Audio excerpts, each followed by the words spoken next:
Good morning, everyone.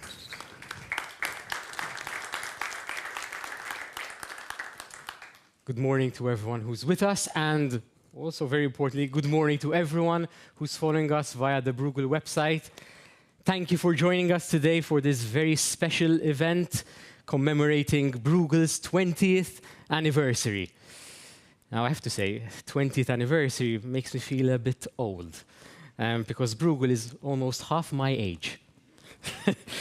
But also, at the same time, it also shows how far Bruegel has come, and it feels like Bruegel has been around forever, inspiring us and becoming one of the leaders in Europe when it comes to economic policy.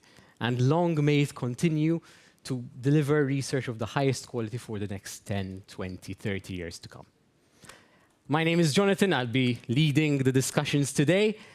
But without further ado, I would like to introduce our first keynote speaker, the Honourable Minister, Clyde Caruana.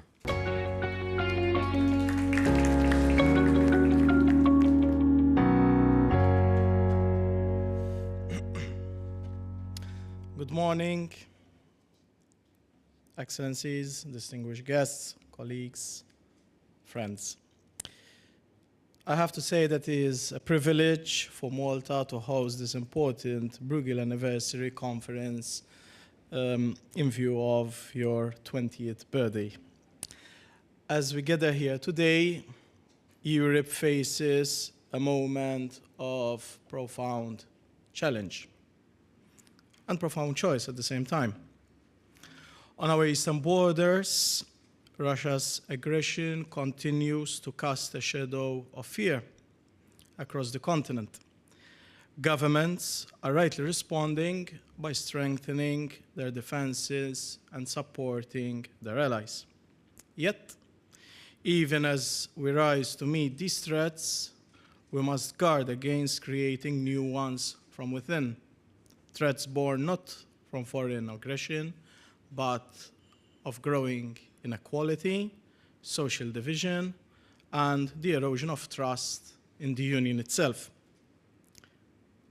Europe's welfare state is more than just a set of policies.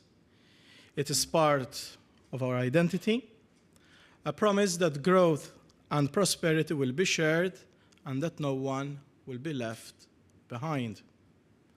But this promise now is under significant strain.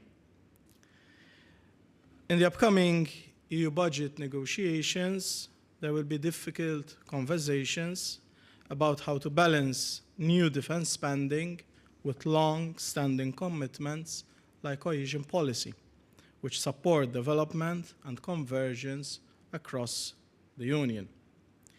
If we are not careful, we risk financing security at the expense of solidarity.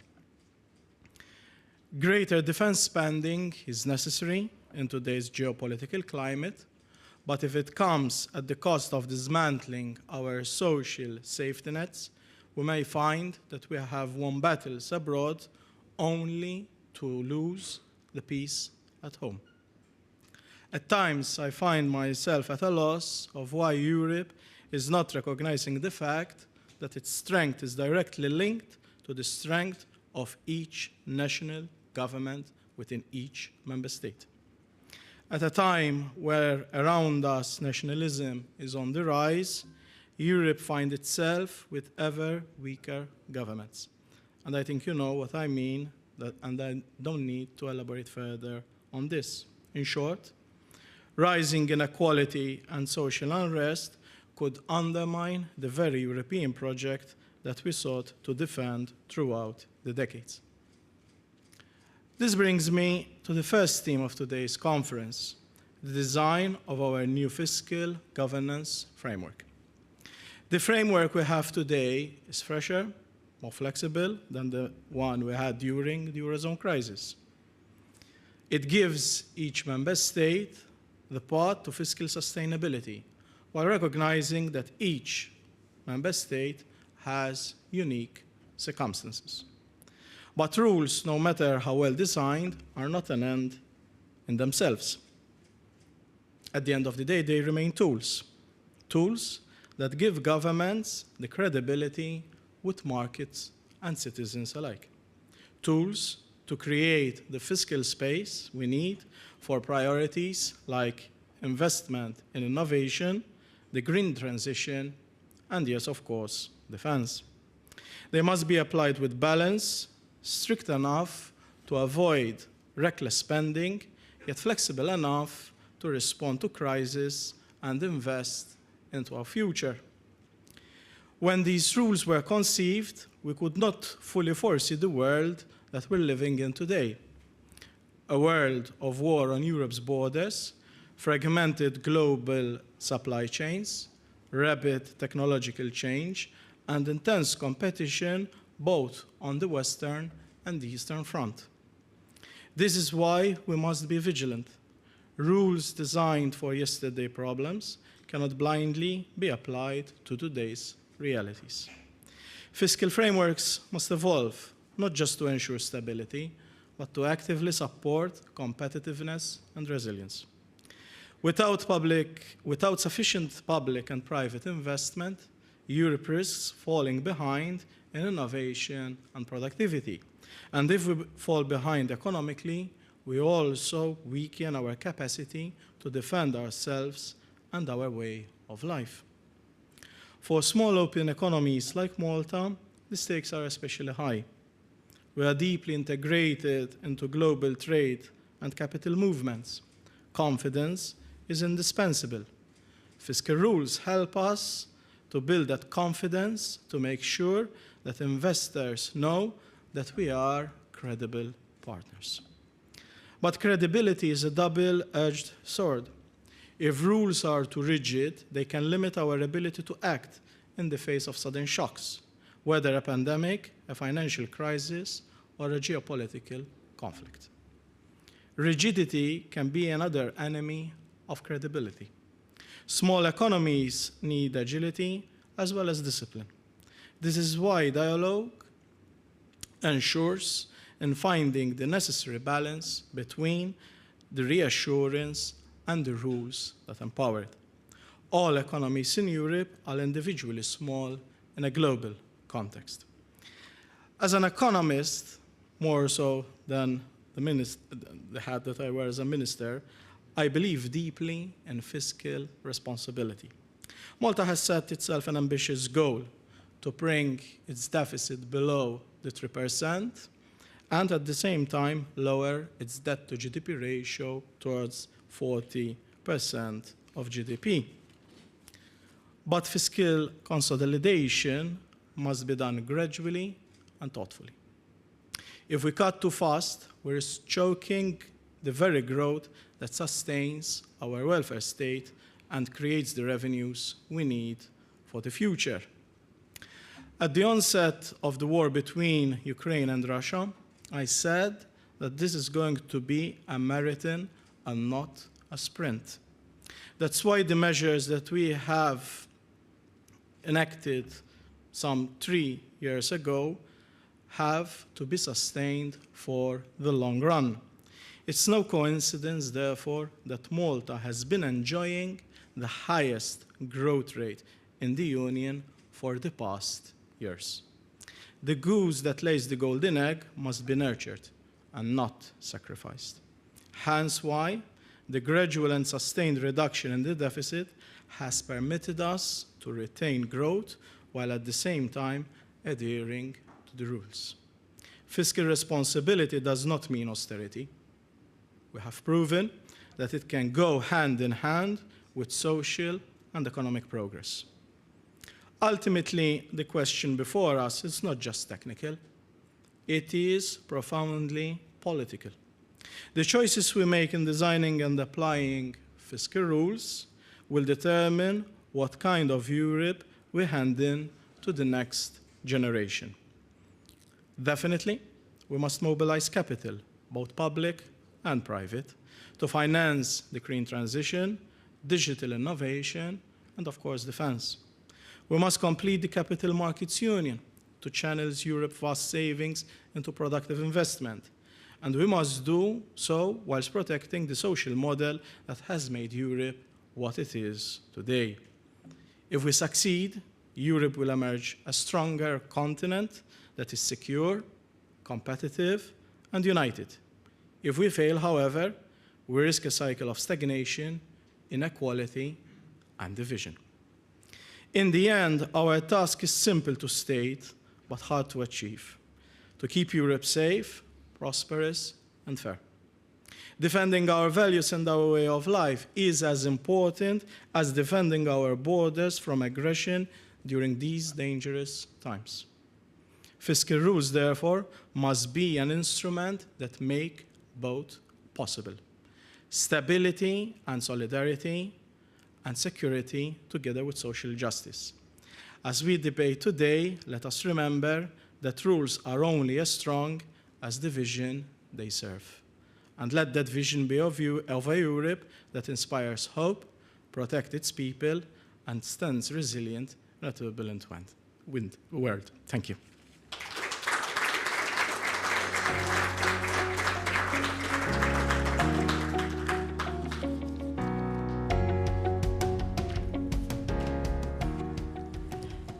Thank you, Minister, for your intervention. So, we're gonna kick things off this morning. And as you know, today's topic is very befitting an event of such magnitude. We're talking about the EU fiscal rules and the reform that was enacted April of 2024, so almost a year and a half ago. And what's been interesting is, of course, the Minister mentioned there's increased flexibility, there's a greater focus on individual country reports. But what's been also interesting is, since then, we've had quite a bit of debate over whether the rules are indeed fit for purpose, whether they encourage investment or potentially stifle it. And these are the things that we're going to be discussing today. And I think what's been interesting to look at is that since that time, so since April of 2024, the context has changed significantly. A lot has happened in Europe and I guess globally. You know, geopolitical changes have been dramatic. Security issues, of course, have become really very, very prominent in Europe. Technology always changes. That's a never-ending thing. The real threat of climate change is upon us. Maybe one day we used to talk about it as being something of the future. We are now living through it. And so we need to grapple with the context that we are living in and understand whether those rules, even rules which were there just a year and a half ago, are still fit for purpose and sustainable. Because that's always a very key word with all of these things that we're talking about. Sustainable in all its guises: economic, social, environmental, etc. And so today, these are the main topics that we are going to be talking about. We have three main themes. We've got three panels, very interesting speakers, very diverse backgrounds. And the three main topics I'm going to be talking about today are, first of all, why did we need a fiscal reform? And is it actually hitting its stated ambitions? The second topic is going to focus more on the actual implementation of these rules. How have they been implemented in the real world? And what are the key tensions that we're already seeing over the last year and a half? And then the third session will look at small open economies. How do the fiscal rules apply to small open economies? Are they fit for them? Is there a one-size-fits-all policy, which we always hate mentioning? But is there also inbuilt flexibility? And I think what the Minister mentioned is very important, is rules. When you hear the word rules, I mean, let's face it, you feel a bit sick almost. Rules are not exactly the most exciting thing.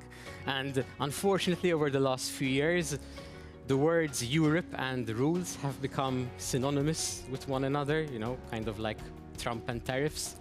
But it's not just rules. There's a lot more to unpack, and that's why we've got three sessions where we have much time as we want. Well, could probably do with more time as well to unpack all of these issues. Okay, so now just a few house rules. First of all, turn your phones off. That's very important so that we can all enjoy the debate, and please also participate. I will call up each speaker one by one. I will introduce them, then we'll have their intervention, and then we'll open the floor to discussions. And obviously, I am very much looking forward to leading these discussions, but not just their interventions. I want your questions as well. We want this to be as interactive as possible because we really believe that your insights can add a lot of value to our understanding of this rather complex issue and maybe help us to chart a way forward for reform. Okay, so without further ado, let's start with session number 1. Our first session, as I already mentioned, will look at the origins of the fiscal reform. Why did we need a reform? And where we're at in terms of how are we hitting our ambitions? Because something that's very important, I will remind you of the ambitions of this reform. If you read the ambitions of this reform, they're very, very ambitious. They're a tall order because they talk about increasing credibility, increasing fiscal discipline, flexibility, but also being adaptable to countries, promoting long-term sustainability. These are lofty ambitions. So we need to look at where we're at and obviously given our context and see our progress.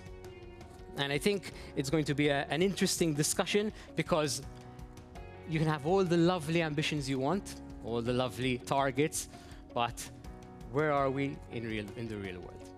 So where are we in the division between ambition and application?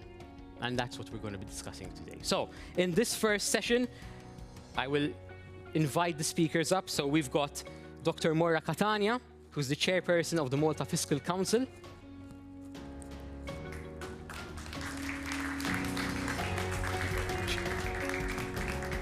And we've got Professor Eckhard Janeba from the European Fiscal Board and the University of Mannheim.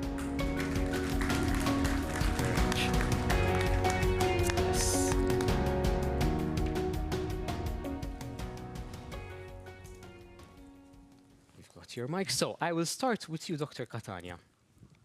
So obviously the new EU fiscal governance framework promotes national ownership of rules. That's a very important point. And it's reflected, I guess, in the more country-oriented, sort of country-specific reports and the approach. So how does the new framework, in your opinion, take into account specific circumstances of EU member states?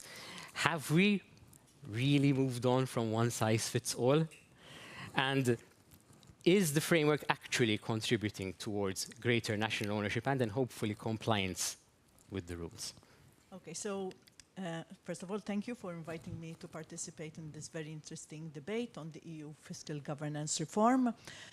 I'll start by saying why national ownership is important. Okay, so national ownership is important because national ownership implies commitment to the EU fiscal rules, and therefore one would expect more compliance with the rules.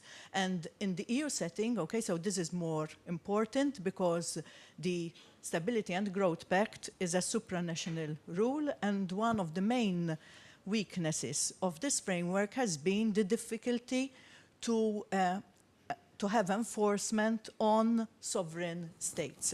So that's why national ownership and commitment to the rules at the national level is very important. And this has been one of the main aims of the reform that was adopted last year. However, it's not a new concept. So even the previous reform or the previous package of reforms that were implemented during 2010 to 2013 in response to the euro area sovereign debt crisis, they also tried to have more national ownership. But sort of this strategy or the approach to increase national ownership was different. So at the time, the idea to increase national ownership was by decentralizing the rules. So rather than having only EU fiscal rules, there was the obligation through the Fiscal Compact Treaty that member states, at the time the euro area member states, would have to adopt at the national level rules that reflect the obligations of the Stability and Growth Pact, so the 3% deficit rule, the 60%, and also the obligation to have an annual structural adjustment of 0.5 percentage points per year. And there was also the obligation for member states, again, to establish at the national level independent fiscal institutions like the Malta Fiscal Advisory Council, which I chair, with among its mandate, its task was to monitor and ensure compliance with the national fiscal rules, but also with the EU fiscal rules. So there, the strategy to have more national ownership was by decentralizing the EU fiscal rules. With this reform, the approach is a bit different. So those remain, so these obligations remain there, that we need to have national fiscal rules that reflect the obligations, and that the National Fiscal Council has to monitor compliance with the national rules and also with the EU rules. But there has been more, so the idea to have more national ownership has been by having more of a country differentiated approach, so that the targets, the fiscal targets that the national governments have to follow, they are country differentiated. So we do no longer have the one-size-fits-all that each country has to reduce the debt ratio by 1/20th, for example. That applied across the board.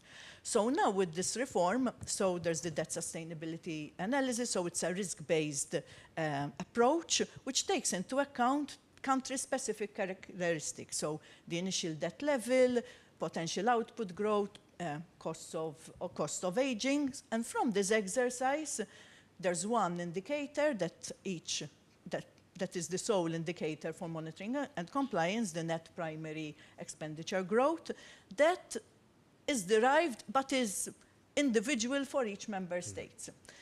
So this, I think, is a very important development, because now the targets are reflecting the specific circumstances of the member states. And if we look at the expenditure, so the maximum expenditure growth that was proposed by the European Commission, we see that there's quite a large variety in these targets. So some countries have been proposed quite a restrictive target, like, for example, Italy, with the maximum growth in this indicator, expenditure growth, being just 1.5%.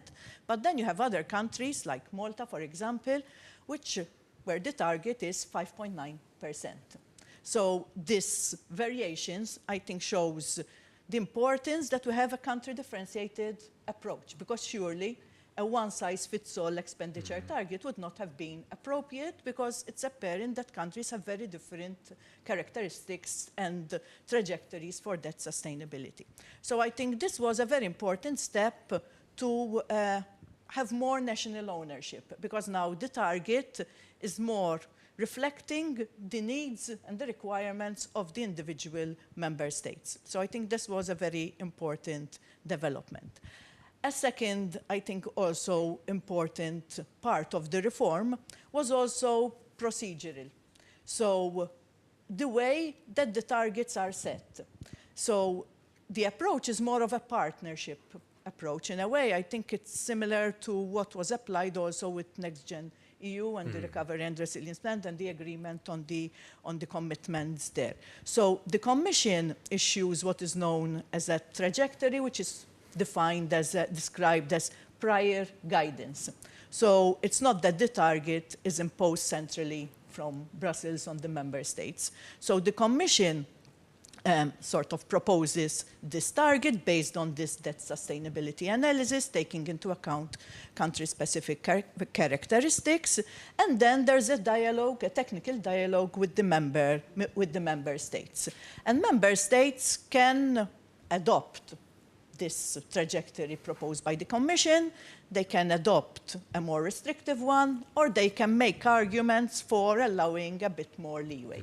And in fact, this is what we've seen also what has happened in the first round. So the procedure was that there was this prior guidance by the Commission in the beginning of summer last year. And then there was this technical dialogue, and then member states published what is known the medium-term fiscal structural plan. And then this was again reviewed by the Commission and finally adopted by Council, which would be the trajectory that member states have to follow.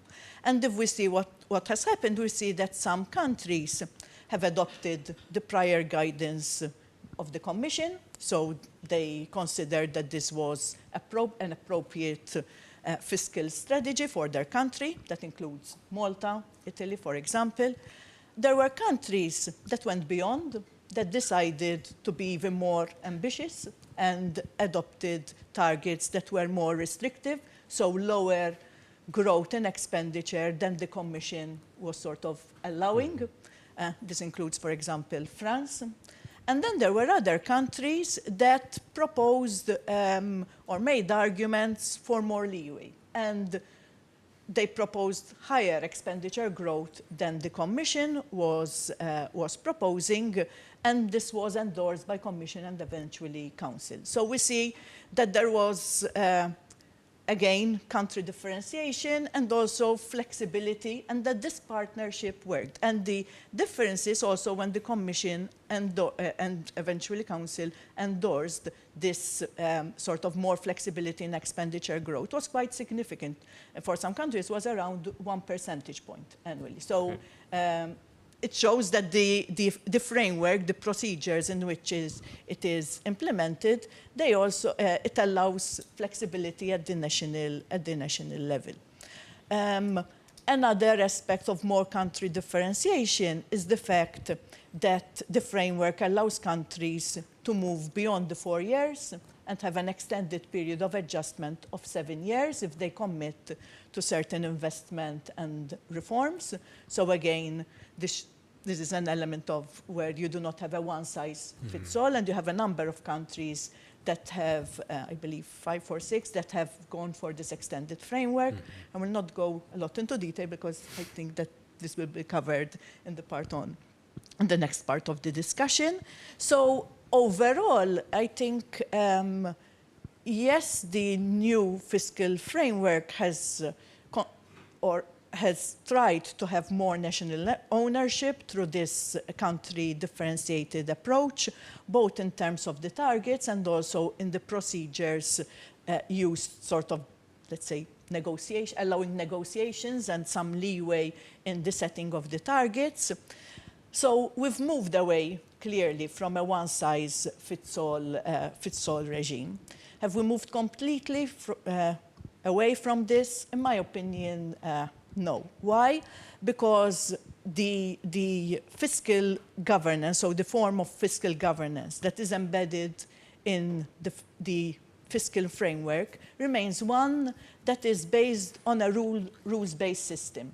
So it involves having rules and having commitment of the budgetary decision makers to these rules.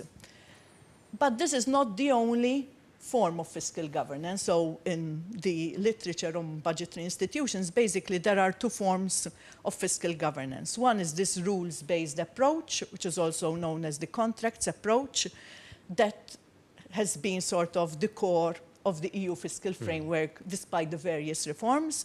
But there's another reform that is based more on the procedures of the budgetary process, that focuses more on the role of different players, of this different decision makers. And this is called the delegation approach or the hierarchical approach.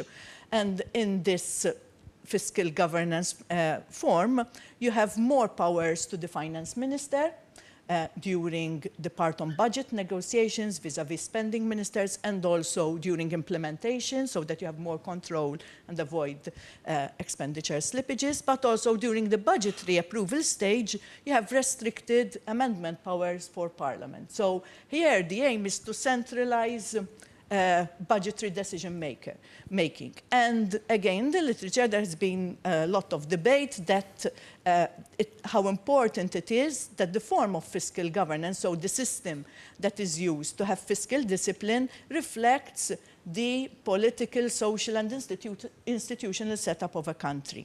And the rules-based approach, so what we have as an EU fiscal framework, is more appropriate for countries that have coalition governments, especially coalition governments that are made of partners with very different ideological views. Why? Because in such systems, obviously, the partners would not accept that they give strong powers to a finance minister who may be coming from a different political party. But on the other hand, when you have single-party majority governments or coalitions made up of partners that are very ideologically aligned, the delegation approach may be more appropriate. So, and even if we look at within the EU, we see that countries still have strong delegation characteristics. So in some countries, this type of characteristics of ensuring fiscal discipline remain important. So my personal opinion here, so not that of the Fiscal Council, but I'm wearing more the hat of an academic here, would be that there should be consideration also for different forms of fiscal governance, because it's not necessarily the case that a rules-based system may be appropriate for all countries or may be the best way, the more effective way to achieve fiscal discipline in all EU member states. I think I stop here for now, and I'll be willing to discuss further. Fantastic. Yeah, thank you for your input. We'll go to Professor Janeba. So, Professor, as we know, fiscal rules are there to promote also fiscal discipline and credibility, stability, but we know they can also potentially constrain public investment, which, as we know, is extremely important even for Europe to reach its long-term goals on a variety of different areas, sustainability, on the environment, but also innovation and even defense, as we've been also hearing. So, Professor, from your research and from your experience, do you believe that the EU's new fiscal framework strikes that balance between credibility and flexibility to enable these types of investments? And what design features and safeguards would you recommend to ensure that fiscal rules don't just prevent or help to prevent crises, but also promote sustainable public investment? Well, yeah, thank you, Jonathan, for the kind introduction and the invitation to come to Malta for this event. First of all, congratulations to Bruegel for a fantastic 20 years. I'm looking forward to another 20 or even more years of improving economic policy, as it is said. Yeah, so the subtitle of this session here is Why and How Reform Came About. And you mentioned already one. And when I was interviewed for the fiscal board position, the Commission asked me exactly that type of question. And I think I answered that you know, there are a couple of issues with the old framework. One was that it tended to be pro-cyclical, even though it was not intended to be that way. But it's very difficult in real time to estimate the structural balance. The rules were complex and hard to manage and hard to understand. Third, I think there was an agreement that there's a lack of enforcement, or the credibility of the rules were suffering. And the fourth, and that's an issue that you mentioned, is the role of public investment, whether the old framework would sufficiently protect public investment. And that is the issue that I've been working on in my work in university, but also now in terms of the fiscal board. And let me answer that by first thinking about this from a conceptual point of view before I come to the new rules framework in more detail. Why do we have fiscal rules in the first place? Well, it is because we think that the political process has a tendency to focus on spending, current spending, so a present bias. And this present bias would lead to too much borrowing so that we shift spending into the present.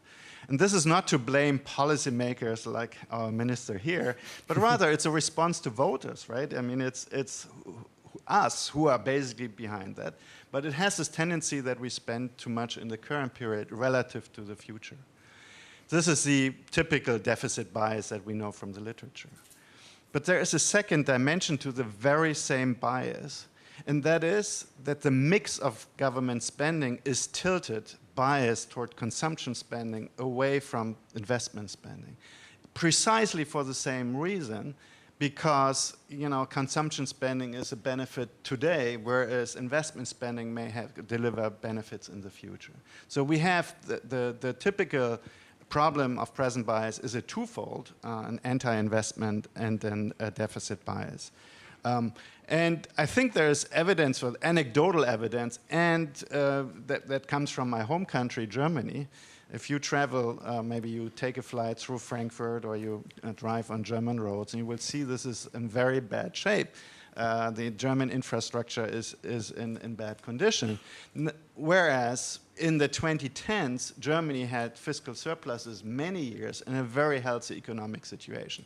So this is some stylized evidence that there is a problem. Now, there are many issues why public investment in Germany was low. So I don't want to deny that, but this is evident of that. Now, you may say, well, you know, aren't there all these studies that show that fiscal rules don't hamper public investment? And the answer is yes. The evidence is that many studies don't find negative effects on public investment. Some, you know, most of them are rather neutral, have zero effect or non-significant effects. But this is not a contradiction to what I was saying earlier, right? Because what these studies do is to compare a world with fiscal rules and without fiscal rules. But my point is that present bias introduces an underinvestment problem where we should compare the first best world, where we don't have a present bias, which should be the normative benchmark, with the world in the second best world where we have a present bias. And so the empirical studies don't shed light on that. They just say the fiscal rules don't harm that, but it's not the same as saying we don't have an underinvestment problem. Now, theoretically, there's a solution to that. That's a golden rule, as many of you know. Of course, this is not easy to implement, and maybe that's the reason why the Stability Growth Pact is not a golden rule. I'm now switching towards the, you know, from the conceptual issue to the real world. And so public investment in the Stability and Growth Pact, both in the old and in the new system, are emphasized a lot. But they are not an objective in itself, but rather public investment is seen as a way to indirectly promote economic growth and thereby lead to compliance with fiscal rules and to fiscal sustainability. So it's different whether I say I target public investment itself or whether I use it indirectly to satisfy fiscal rules. And in fact, if you look at Regulation 1263, our new framework that was mentioned already from April last year, I did a little search and I said, how many times is the term investment or investments, plural, mentioned in that regulation? 51 times. So it's not a lack of pointing to the importance of public investment. It shows up everywhere, right? Let me just mention it. It's mentioned in the requirement of the fiscal structural plan. It is mentioned when a member state is applying for an extension of the adjustment period. It is mentioned by the endorsement of the Council. It is mentioned in the case of non-compliance with the fiscal rules. It is mentioned in the annual progress report by the member state. And it is mentioned by the monitoring by the Commission. So it's all over the map. But will it lead to success? Will it work? That's, of course, an empirical question, and it's fairly early to judge that. But let me give a few indications why we should be concerned. One is the year 2024 itself. It was a transition year from the old system to the new system. And what did we see? In this year, the enforcement was basically lacking. There's basically kind of a gap year, if you say. What happened in member states? Well, we see that the expenditure growth accelerated quite dramatically in many member states. And in fact, it increased more on social spending, and there's nothing against social spending per se, but less so in public investment. In particular, in countries with debt to GDP ratios between 60 and 90%, this is very, very common. Okay? So in other words, we see I have a concern that public investment, as soon as, you know, is again suffering relative to other spending categories. If I look at my home country again, Germany, as you may know, we just passed a big reform package in Germany, changing the fiscal rules, the constitutional fiscal rules. And we what now see in the implementation stage is exactly this. The government is shifting room from the core budget into the special fund that is designed for infrastructure and other public investment, reducing spending for infrastructure in the core budget and paying for this now from the special fund, which was meant to be additional public investment spending, right? So it's undermining basically the objective that public investment should be at the forefront. Final, let me comment briefly on defense spending, because I think this is, as was pointed out before, a very important category and dimension of our policy. We have seen now that the Commission invited member states to apply for the national escape clause earlier this year, and many member states have taken advantage of that, which would allow member states to have a 1.5 percentage point higher expenditure growth cumulative and measured relative to the 2021 benchmark. But this is somewhat of a problem in my view, not because it emphasizes defense spending. I'm totally in line with the minister that we need to spend more on that. But it is an exemption that makes not clear how we finance defense spending permanently. Mm-hmm. And this exemption for 4 years, it runs until 2028, is only a temporary fix. And the concern is that member states will not, do the kind of reforms that are necessary to finance permanently higher defense spending, and so that we will fall in a deeper hole in 2028 when we get rid of this exemption, or we extend the exemption, but then we have we are fudging with the fiscal rules framework again, and that's not a permanent fix. So let me stop here at this point, and I'm looking forward to the discussion. Thank you. Perfect. Thank you very much. So what we'll do now is we will open the floor to discussions. We'll have a mic that will go around. So please, just house rules, be concise. If there is someone in particular that you would like to address, please do so. If we'll have a few questions, I'll take a few, and then we'll sort of bunch them, and then we'll get the panel to react. So please go ahead if there are any questions, raise your hands, and we have a mic going around. So we can start. Thank you very much. I'm Joel Dorvos from Bruegel, very pleased to be here. So my question is about setting the net expenditure growth path.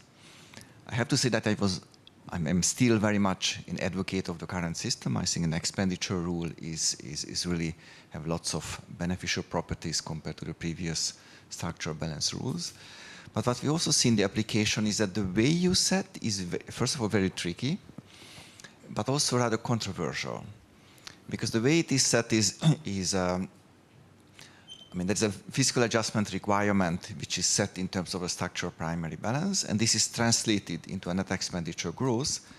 But this translation relies on future potential growth and on future inflation. And what assumptions national governments and the Commission make can make a big difference. Now, in particular for potential growth, the commonly agreed EU methodology sometimes leads to very strange results. For example, for just name France, according to the methodology, France had a potential growth over 1% in the recent years. It is expected to go down to less than 0.5% in the next 5 years, and then go up over 1.5% in 10, 15, 20 years from now, which is very strange. And also many other countries have such a very unusual profile. So in fact, the way this potential growth projection done is very crucial, and I'm afraid that the EU methodology is not settled enough. But the other, also the inflation assumption can be very crucial, which typically uses, from the Commission side, a projection from country experts for the next 2 years, and then use market expectations for 10 years ahead, and then gradually converges to the ECB 2% target. But again, what you assume for inflation is also absolutely crucial. So I wonder what your view is whether this is the right approach to set the expenditure path, or you would have some alternative suggestions. Perfect. I think given the depth of the question, we'll go straight to the panel. So. Yeah, thank you. You raise a very important and difficult question. Mm-hmm. I think that you described correctly, right, the trend, how we go from one to the other, from the structural primary balance to the net expenditure growth. And that's why the new system is kind of facing some of the problems the old systems had as well, right? Because we need to estimate, as you pointed out, the potential growth and the inflation rate. Now, you could say, okay, then just determine expenditure growth, but not linked to these values. But you have to link it somewhere also to make it kind of a transparent and replicable process. So I think you cannot avoid benchmarking it somewhere. And so then, of course, the question comes up, how do you benchmark or how do you calculate potential growth? And I see this, I share with you the concern, again, looking at the German case. We discussed it just before we met here on the podium. So yes, so Germany is now assuming that it jumps in 2025 to a much higher potential growth rate in its fiscal structural plan and has a higher inflation rate, which seem above what most economists would think would be appropriate. So the Commission accepted that. So it's two things, right? It's one is how do you come up with these numbers, but second then. What's how do we accept it? Does the Commission accept it? Does the Council accept it or not? I think so. I don't have an easy fix for that, but I share your concern. If I may add, so my response is very similar to yours. So it's not a perfect system, obviously. It still depends on assumptions for potential output growth. I think an improvement is that in the previous system, there was also the issue that you had to estimate adjustment before and then ex post it may turn out very, very different. So that was quite a concern. Also, the agreement obviously is a compromise. So the 3% deficit, the 60%, those were not changed because those require treaty revision, and I'm sure that nobody wants to go there at the moment. But also in terms of the linking through the structural adjustment, and even for countries that are subject to excessive deficit, that was part of the compromise by ensuring the safeguards in the system. So yes, the expenditure path trajectory is very sensitive to different assumptions, but I think that also the fact that there is this room for technical discussion, and in the first round, it's clear that when countries made arguments for different assumptions, so a different expenditure trajectory than that proposed by the Commission was endorsed at the end. I think that leaves a bit of a room for a technical discussion when the resulting assumptions, potential growth, inflation, etc., but also age-related expenditures. For example, in the case of Malta, we also had sometimes debate with the Commission, both on potential output growth, but also on the outlook projections for age-related expenditure, because they are very sensitive to what you were assuming for migration, for example. But I think leaving this room for a technical discussion, it allows, some discussion when, and the first round shows that the Commission has heard different views of the member states. Thank you very much. Thank you for your question. So, any other questions? Maybe Kevin.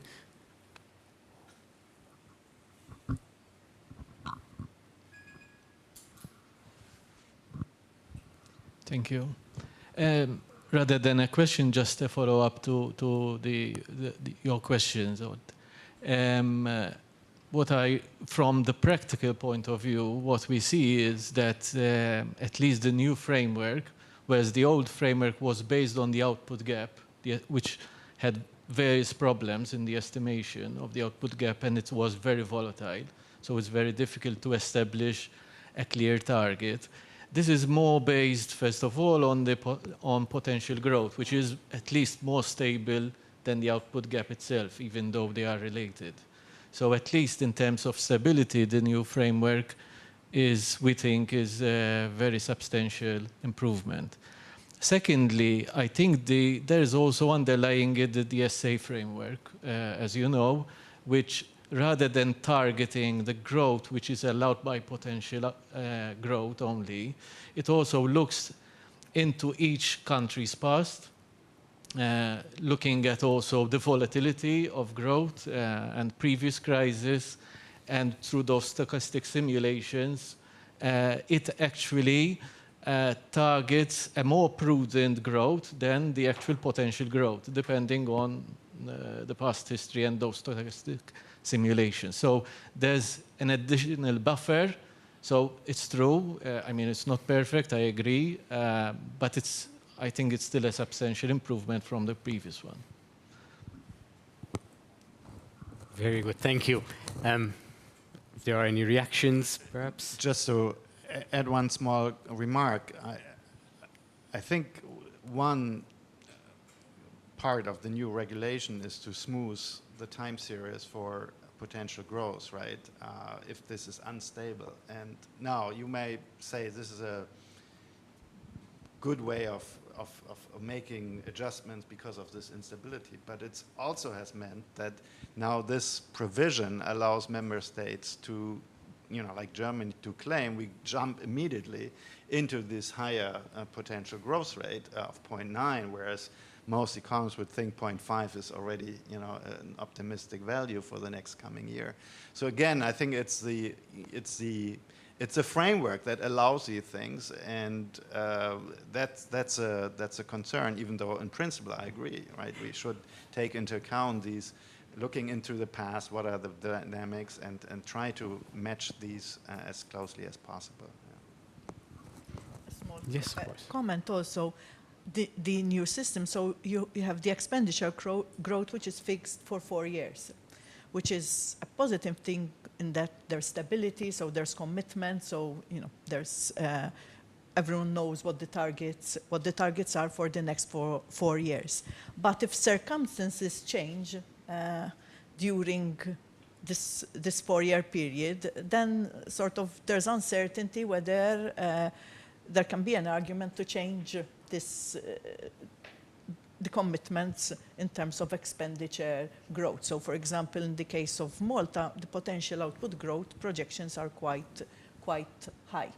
And that obviously, and also the debt, the relatively low debt level, that allowed us, you know, to have a relative, actually the highest expenditure growth allowed among the member states. But everything hinges on the potential output growth. So if something happens and potential output growth slows during this period, it means that we would have expenditure growth which is high, but which does not necessarily ensure that the projected debt trajectory would be achieved. Thank you very much. Do we have any other questions? I think if not, then we can close this session. So I thank, obviously, our speakers. Give them a round of applause, please. Show our appreciation.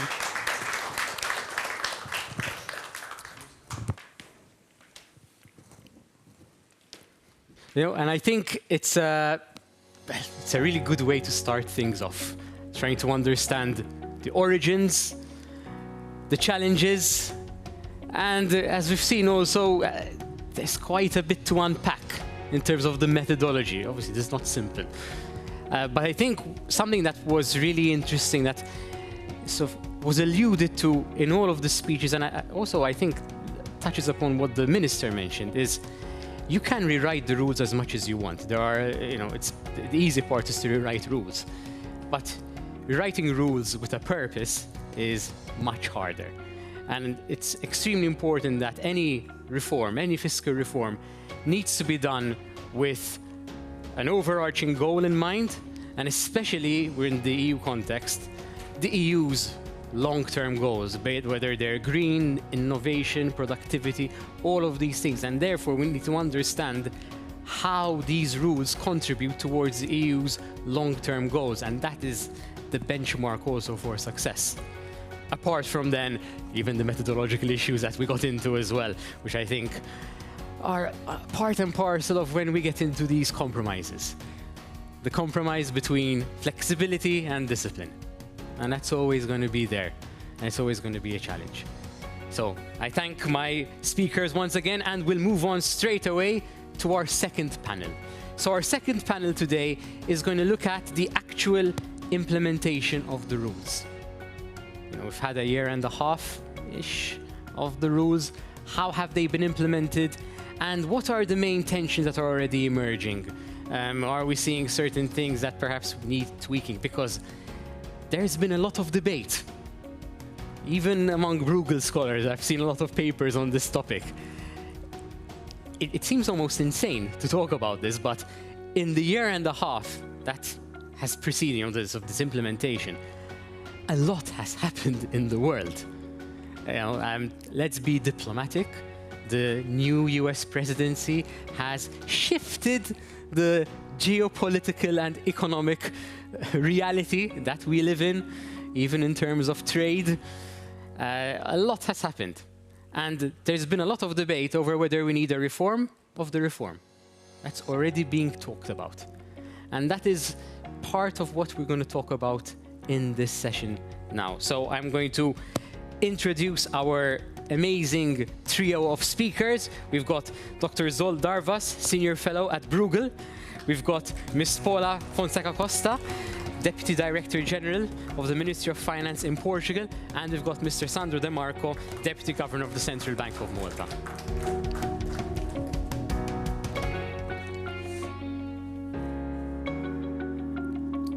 So, Dr. Darvas, I will start with you.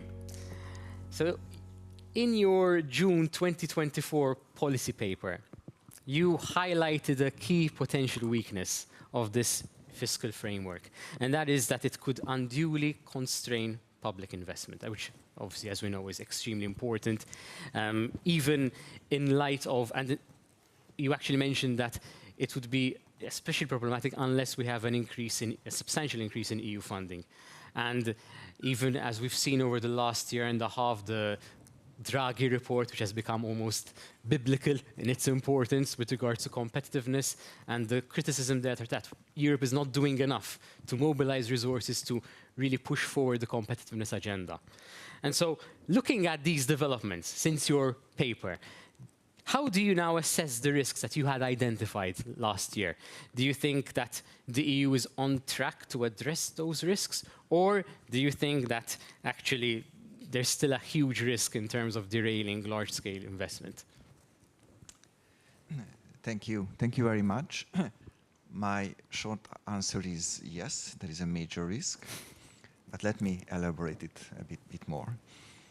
So I think it's the Draghi report, I think, made a very important contribution. And many of you know that the Draghi report identified that Europe faces a so-called investment gap of around 4 to 5% of GDP annually in the coming years. That's an enormous amount. Now, this investment gap should be primarily filled by the private sector. I mean, lots of private investments, companies, but also households will have to do their bit. But there are also a significant component which must come from the public sector.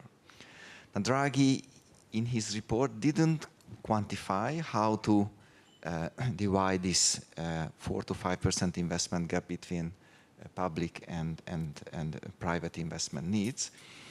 We had a paper in which we tried to do that, and we arrived at roughly 1/4, 1/3 should be done by the public sector, which means, you know, over 1% of GDP might be even bigger. And again, the public sector can be also divided between the European Union budget and national budgets. Now, since July, the Commission proposed its proposal for the next multi-annual financial framework, when we saw a little increase in the overall amount of the EU budget, but most of this increase will go to financing the repayment cost of the debt which was borrowed by the EU to finance the next generation EU. Plus, unfortunately, there's a risk that member states will water down the Commission proposal. So I'm afraid that the EU budget will do relatively little to fill this investment gap. So it means that this extra 1.5% of GDP annual investment spending should be financed by national budgets. And I'm afraid we don't see that. So there's only one country where we see it, and it is Germany.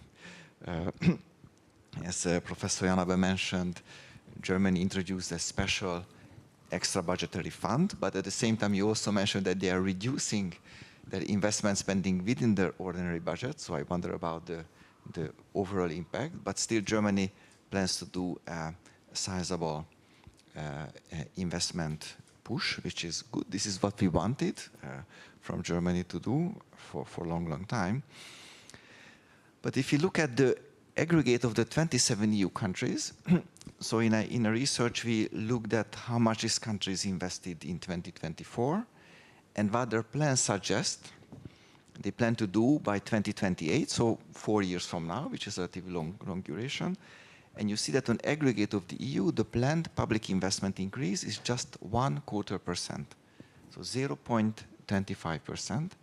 This falls well short of what we need from the public sector to invest more, to meet the investment gap, to help to fill the investment gap that Mr. Draghi has identified. And we also have to say that these are just plans, you know. But many countries will have to implement fiscal consolidations in the years to come. And we know that, you know, where countries have to decide, okay, whether I invest more in, you know, supporting those green technologies, or, you know, I cut this kind of social benefits or those housing support, or I cut the, you know, the expenses that ministries can use for day-to-day spending. Then these choices are very, very difficult. And very often when fiscal consolidation happens, and in fact, investment is the first victim to cut, because investment is more for the future. I mean, future generations would not complain now, but you know, if you don't increase pensions or you cut social spending, then pensioners or families will complain already now. So again, my main message is that the plans plan a relatively little aggregate at the EU 27 level, just a 0.25% increase in public investment as a share of GDP. And my fear that it will be even cut down and reduced during actual implementation. So this completes my answer to my more detailed answer to your question, that yes, I do see major risks that the public sector will not really contribute to filling the investment gaps that the European Union faces. Thank you very much. So, Ms. Costa, short and simple, very much to the point, how can the new fiscal rules be improved? I think it actually tallies very nicely with the previous answer. And I guess, what's the way forward for fiscal reform in light of these challenges that the EU faces? Okay, so thank you very much for your question. Also, thank you for the invitation. It's a pleasure for me to be here. And let me start also with a small disclaimer. I will make a few comments that are really very much work in progress still in the context of the Portuguese Ministry of Finance. So this may not be the final decisions that the minister and the ministry will put forward. But indeed, let me start by saying that common EU fiscal rules are fundamental within the EU, and I think that the progress that we have been making in terms of the reform that was performed was indeed very positive. But indeed, we think that effective implementation of these common rules very critically depend on securing strong political backing from national governments. So indeed, this issue that was already mentioned, national ownership, is a key concept. So indeed, it very much relates to the democratic legitimacy that was already mentioned also, and obviously a fundamental condition for rules to be successfully implemented. And indeed, I think that governments then will be much more committed to adhere to the objectives if they indeed have this important role in defining how the how the objectives are indeed shaped. So indeed, as already was mentioned, we think that this differentiated budgetary efforts, the flexibility that allows also member states to react to symmetric and asymmetric shocks are very relevant, and also this focus on medium-term debt sustainability is indeed important elements of this new reform. One important also thing that we think it's quite useful is indeed this expenditure growth rule that allows us indeed to have one single operational indicator that we think it's also positive in terms of being more effective, more controllable, and also a visible tool for guiding this fiscal policy and also ensuring responsible budgeting over the medium term. So one comment I think it's important is that from the Portuguese perspective, this new framework is not less demanding compared to the previous one. I think that there were many concerns when we start our discussions that we would turn into a framework that could be less demanding, but from our perspective, that is not the case. Even if, as Professor told us in the previous session, that indeed now we have different approaches, and we have indeed governments being able to discuss with the Commission based on the Commission input, different requirements. But indeed, we think that indeed it's important that excessively strict adjustment requires, or indeed shorter periods for adjustment, should not act at negative incentives for member states to comply with the framework, because obviously the credibility of the reform is important. It is something that we have also have been discussing. But indeed, more recently also, and going on top of the ongoing structural changes that Europe was already facing, so aging population, climate change, digitalization, the present economic landscape indeed poses new challenges that indeed were not foreseen when we were discussing the reform. And we have indeed geopolitical fragmentation, European defense needs, and also this new trade context that you already very diplomatic referred to. So indeed, the framework indeed needs to be adaptable and allowing countries room to create necessary fiscal space to adhere to these important priorities. And one important element is that I think that we need to be very careful, because indeed we have to balance fiscal sustainability with indeed competing objectives, competing priorities that indeed basically they very much compete among each other for financing. So what can we do indeed to increase fiscal space, what we have been doing, trying to do essentially in Portugal within the context of the current rules? First of all, trying to improve public spending money in a smarter way. And indeed, some instruments can be implemented. For instance, we have been going through deep and regular spending reviews to ensure that every euro of tax money payers has a really a positive impact. Also, we are developing with the IMF the public investment management. How to improve the public management investment is relevant. And also at the EU level, the Council has been discussing also these important practices because they indeed benefit creating additional fiscal space via these practices. I think that they are well recognized and have been also on our agenda. Then indeed also the need to strategically partner with the private sector. So basically very much here the well-managed public-private partnerships are important. So basically, we have indeed to ensure that these partnerships do not become an excessive, with an excessive impact on public finances, but indeed it can bring public and private investment and also private expertise to public projects. And indeed, it is also foster innovation and sharing the risk. We think that is important. But indeed, ultimately, what we have to do is indeed to shift our focus from just controlling costs also to boosting quality of our public finances. So we think that it's important to prioritize investment that fuel long-term growth, like energy, digitalization, also defense autonomy, and making indeed our economies more competitive and creating also jobs for the future. One last, in this context, one last word on defense. Indeed, we think that it's all consensus that the defense expenditure has to be increased. But we think it's important that member states can coordinate and develop specialized defense capabilities, and in each country, in order to allow us to increase our collective defense efforts also in a smart way.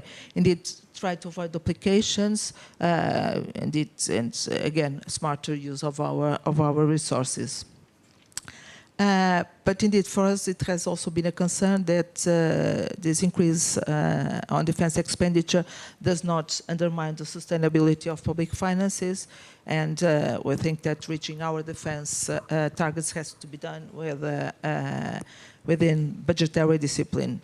So also, public spending reprioritization by governments also remains essential to maintain public finances sustainability. But indeed, I think that we need to recognize that all these will not be sufficient to accommodate the expenditure that governments indeed need to incur into.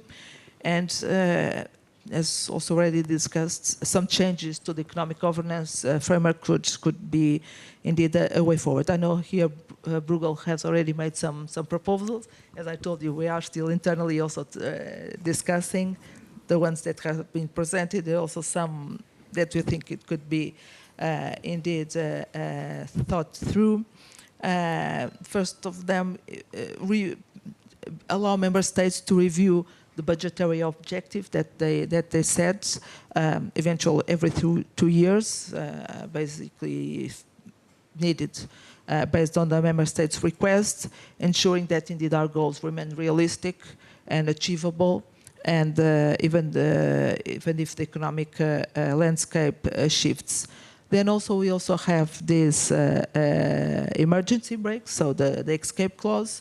These also play an important role. Maybe here we could also try to elaborate a little bit further in order to have these clauses easily activated if necessary. We already have the example of the defense expenditure clause, which is also very relevant also in terms of this current context.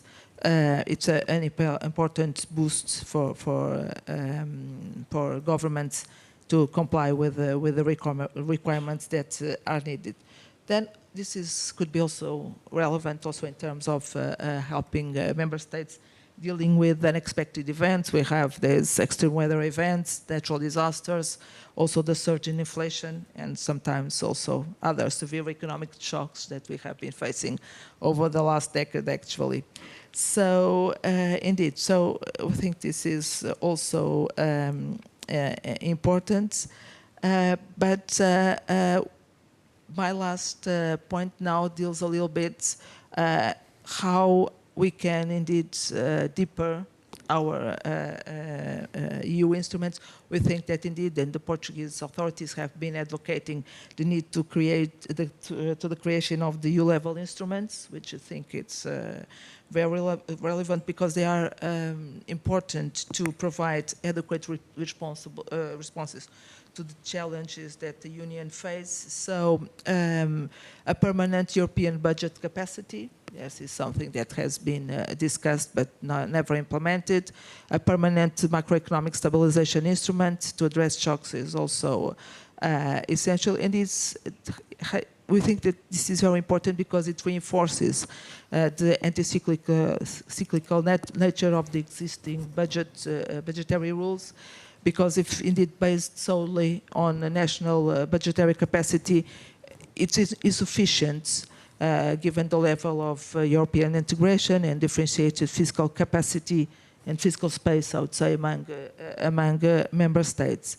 So then also common financing for common objectives, common financing of public goods, we think it's also relevant. In this context, we have had the Next Generation EU, which is a very important instrument, and in particular the recovery and resilience plans that member states are implementing. These are based on performance, how member states can indeed implement and can deliver. So I think these performance-based instruments are a positive experience.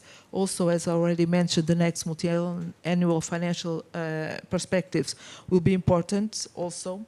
The EU budget, we think it's a key instrument for the EU to deliver on its commitments. And we think that indeed we are facing many challenges, so many challenges lie ahead, but I think that the instruments are known, the strategy is known. What we need indeed is political commitment to move forward. So I'll stop here. Thank you. Thank you very much. Touched on a lot of points. Very interesting. And finally, Mr. De Marco. As we know, fiscal rules aim to provide stability and credibility, much like monetary rules do. And so from the perspective of a central bank, how do you see this tension between rules and discretion evolving within the fiscal sphere?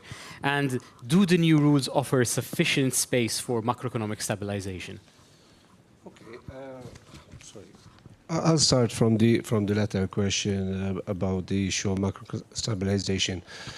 First of all, I think that the old framework basically suffered from complexity and lack of transparency. And it was very much disliked and I think distrusted by member states because it was based on the cyclically adjusted balance, which involved the calculation of a lot of unobserved variables, which only the European Commission could make and countries could not replicate, essentially. So basically, this is what led probably to the distrust and also to the lack of compliance, apart from the fact that the lack of compliance also probably arose because despite the existence of penalties on paper, in practice they were never enforced. So the way I see it, the new framework essentially sought to address two objectives in principle. One, to make the framework simpler and more efficient. And by more efficient, I mean that the framework would have better properties for macroeconomic stabilization. And the second was to address the issue of compliance, to improve compliance by making the framework appear more reasonable and more likely to be respected.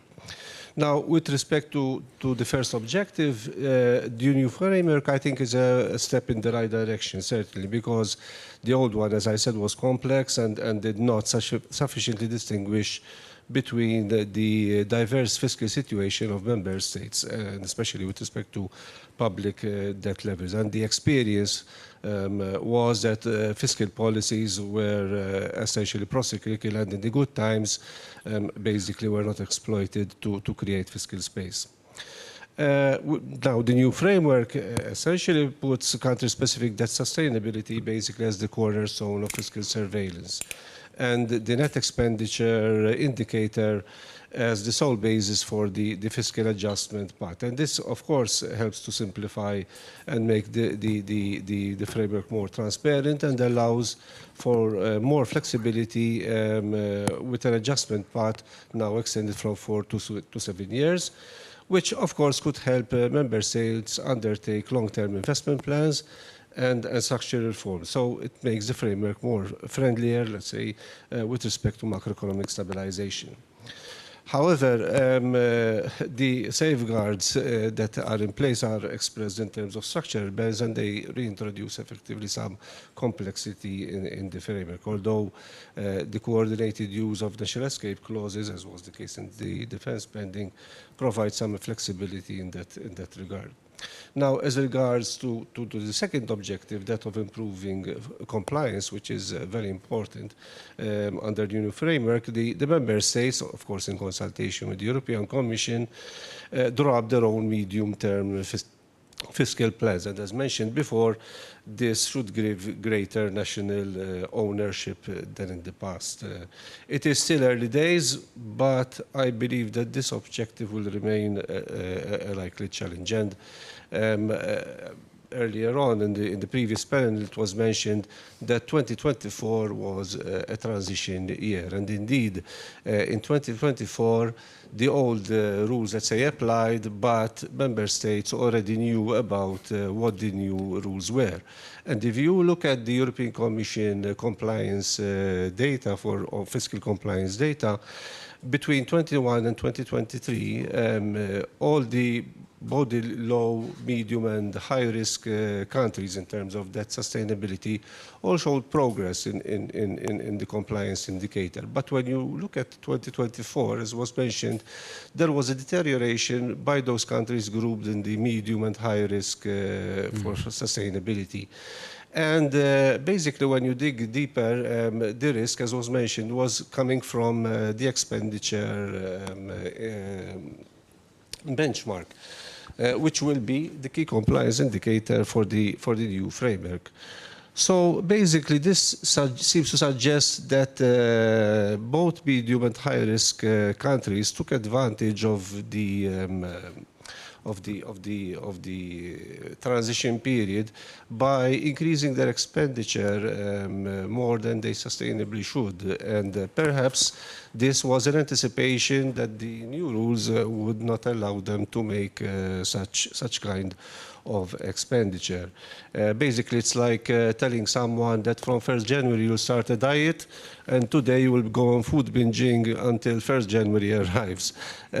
Of course, there could have been other factors that come into play, like, for example, electoral cycles in certain countries, and also to avoid political crisis, for example, in countries which have coalition governments. And there could have been also some country-specific factors. However, certainly this is not exactly a great start from a compliance perspective. Nevertheless, having said that, the new fiscal rules certainly offer more scope for macroeconomic stabilization than the previous one. And this is welcome from a central bank perspective. We all have memories of the sovereign debt crisis and its aftermath in Europe, where fiscal policy in many countries was very much constrained because of issues related to debt sustainability, and monetary policy for a long time was burdened with managing aggregate demand to stabilize the economy. Indeed, our previous president of the ECB had said, and I think it was really the case, that monetary policy at that time was the only game in town. Fiscal policy was completely absent, and with interest rates at the lower bound, basically we had to introduce new instruments, let's put it this way, unconventional monetary policy instruments in the form of asset purchases, basically to stimulate demand and reflate the economy. During the pandemic, the story was a bit different. Monetary policy continued to be highly stimulative. We also extended those asset purchases with new programs. Fiscal policy was also expansionary, but it was expansionary only because the rules were suspended, not because countries had effectively fiscal space. Now, the new rules definitely have elements that allow for a more counter-cyclical use of fiscal policy. And basically, I think the shift from rigid annual fiscal targets to more medium-term planning horizon should enhance the fiscal space. Secondly, the fiscal adjustment parts are based, as was mentioned earlier, on that sustainability analysis at the country level. So they are the adjustment parts are more carefully tailored to national economic conditions. The adjusted parts are also expressed in terms of net expenditure indicator, and so basically this reduces the risks of pro-cyclical tightening during downturns. Also, the possible extension of the planning horizon from 4 to 7 years, provided, of course, countries commit to structural reforms and investment, encourages countries to maintain counter-cyclical investment spending. And finally, the use of national escape clauses also should lead to greater flexibility. So overall, these elements imply that countries have more leeway to use fiscal policy for stabilization. However, the reality remains that the scope to use fiscal policy for stabilization is limited in many EU member states by the high existing debt levels that they have. Besides, countries have to be careful in spending as well, and I believe that not all countries have gone for this escape clause, and probably it's because higher spending could also impact their debt servicing and the way credit rating agencies will look at these countries. And of course, in addition, the new framework still includes numerical safeguards on government deficits and debt, while of course EDP countries and EDP still require stricter adjustments. Now, I will tell about the first question which you asked about the tension between rules and discretion. Now, policy making always involves tension between the rules and discretion. But in the fiscal domain, I believe that rules are essential to prevent fiscal irresponsibility. More so in a monetary union with no common fiscal union, because there is always the incentive, let's say, for free riding. So rules are very important. It is often also thought that politicians often frame their decisions in terms of the electoral cycle and are often unwilling to tighten policy through unpopular measures. So basically, as was mentioned earlier, this imparts an upward bias to budget deficits. And in the euro area, the deficit bias may have an even stronger impact because the fiscal excesses of one member state could spill over those of other members by pushing up their borrowing costs. Rules are useful because they provide a clear anchor. They enhance transparency and reduces uncertainty for citizens and also for credit rating agencies and other market players. For example, if we take in the EU, the threshold of the 3% deficit, the 60% debt, it's all very clear and ambiguous and widely known and much accepted. Moreover, I think the importance of EU rules, in particular in the EU 27, is important because it helps ensure equal treatment also with member states. However, of course, discretion is handy when economic conditions differ across countries. And rules, as was mentioned there, it could also become pro-cyclical, especially if we fixate with rigid targets that could lead countries to cut spending during downturns, for example. This was very evident in the crisis of 2008.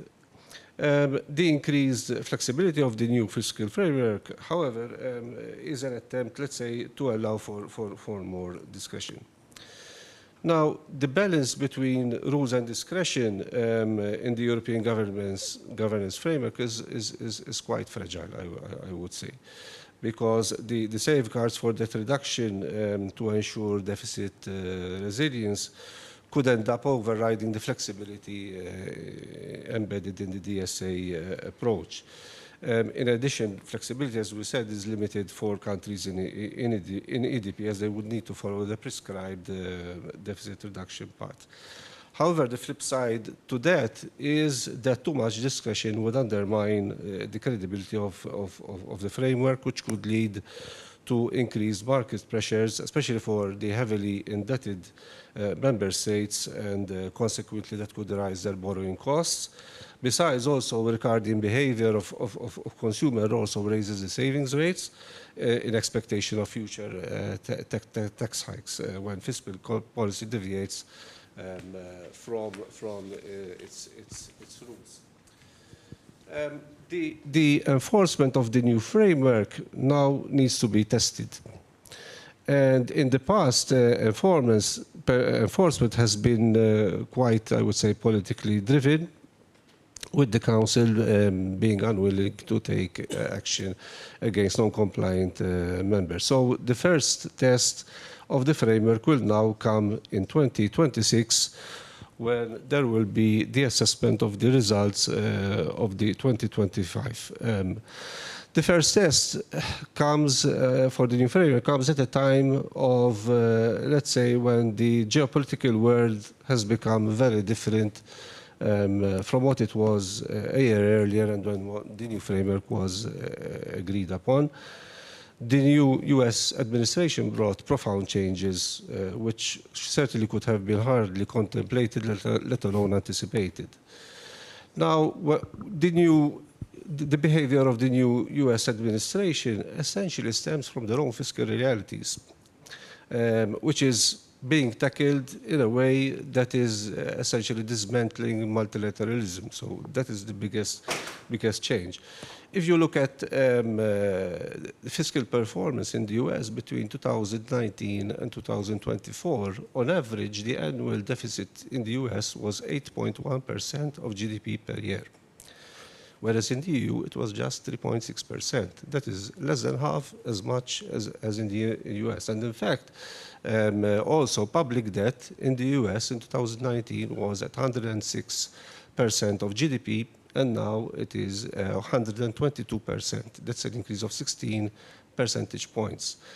And in the EU, it has risen from 77% to 81%. That's just 4 percentage points. That's a quarter of the increase in the US. So also here I want to make a caveat. I mean, when we see the faster economic growth in the US relative to the EU, we seem to forget that the EU is really on steroids with huge fiscal deficits. And it's also no wonder they have big current account deficits. Now, with the new US administration pledging tax cuts, which of course it wants to honor for the American electorate, and which would worsen effectively the fiscal situation, it has decided to an approach of fiscal consolidation through imposition of tariffs worldwide, including those on the EU, as well as retreating support to international organizations and foreign aid, and including military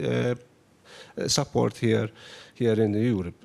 Now, of course, with the military threats from Russia, which was escalated by the invasion of Ukraine, and more recently with the incursions in Poland and Estonia, of course, this has raised the security issue to a very high level, and at least the new framework was able to respond by let's say, allowing countries, for those who wish, to adjust their expenditures to cater for this new reality.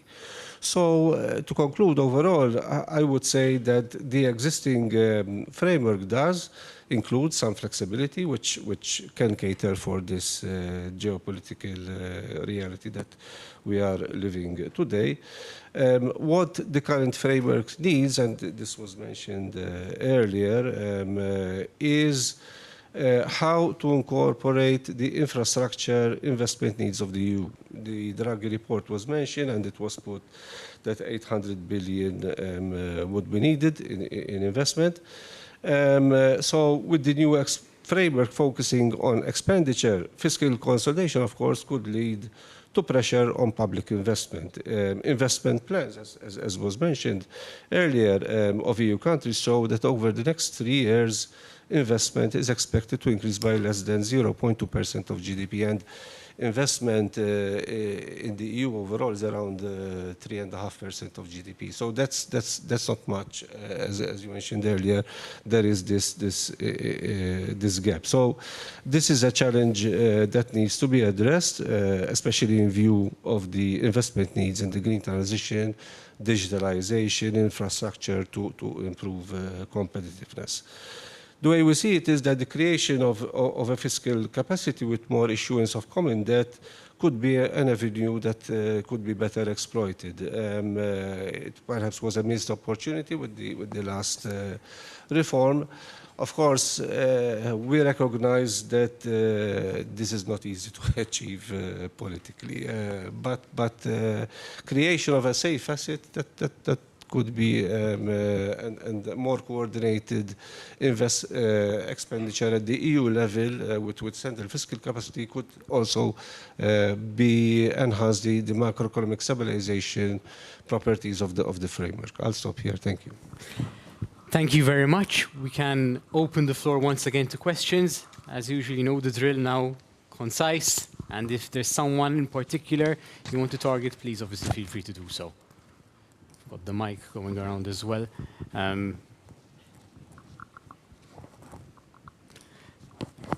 We've got Kevin, and then we'll take Professor. Thank you for this interesting discussion. My simple question is, are we expecting too much from these rules? In reality, what you've been highlighting, particularly the first two speakers, is on the aspect of quality of public finances. Considering also the context of Europe at this point in time, where growth has been lacking, perhaps not in our case, but in most cases growth has been lacking. And growth not in the long term, in the short term, has been lacking for quite some time as well. So this makes it very challenging to follow fiscal rules. In the context of these constraints, and perhaps the need to focus not just on the quantity indicators, achieving a deficit or achieving a particular debt or growth in expenditure, but also what kind of expenditure do we need to strengthen growth again. I link to what the minister was saying, because this is ultimately crucial. To make sure that ultimately, even in the long term, public finances are sustainable, and also from a political point of view, that these rules are credible. They are supporting Europe to achieve its long-term goals, particularly in the context of the challenges that you have all mentioned, that Mario Draghi has highlighted quite eloquently.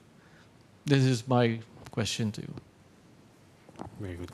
I think we can take immediately your reactions. Thank you.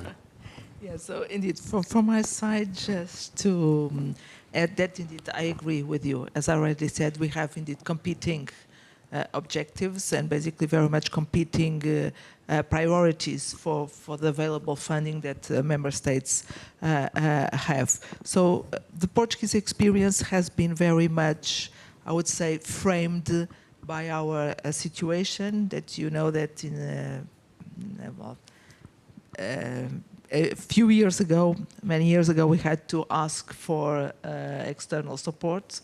So we entered a very demanding adjustment plan that has been very much still on the mind of everybody, that indeed this is something that we would not like to repeat. So this is an experience that is not to be repeated in our country. So I think that the authorities have been very much focused indeed on the quality of public finances, on managing fiscal policy in a very prudent way.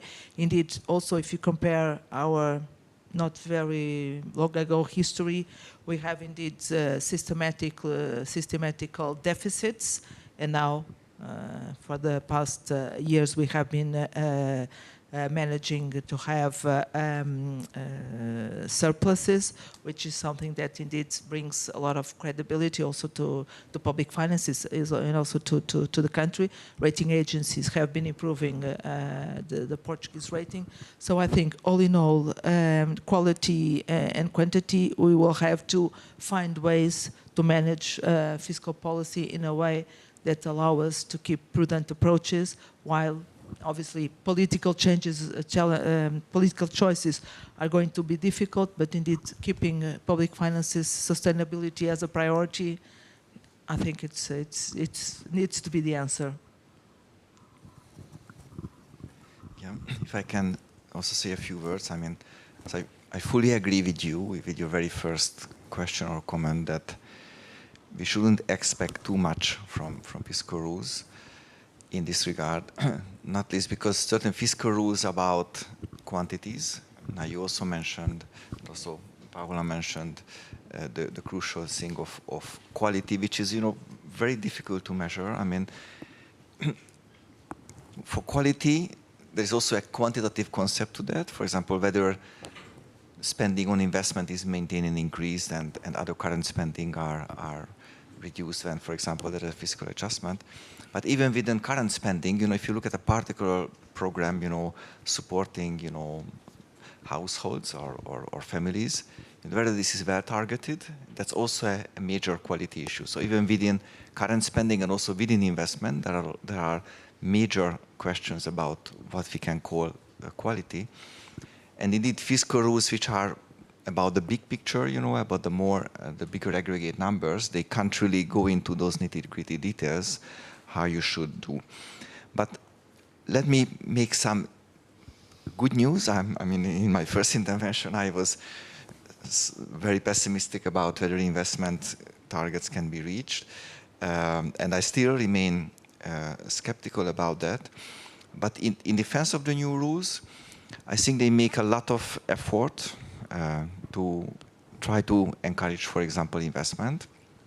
Also, the professor mentioned that there are more than 50 times, you know, the investment is mentioned.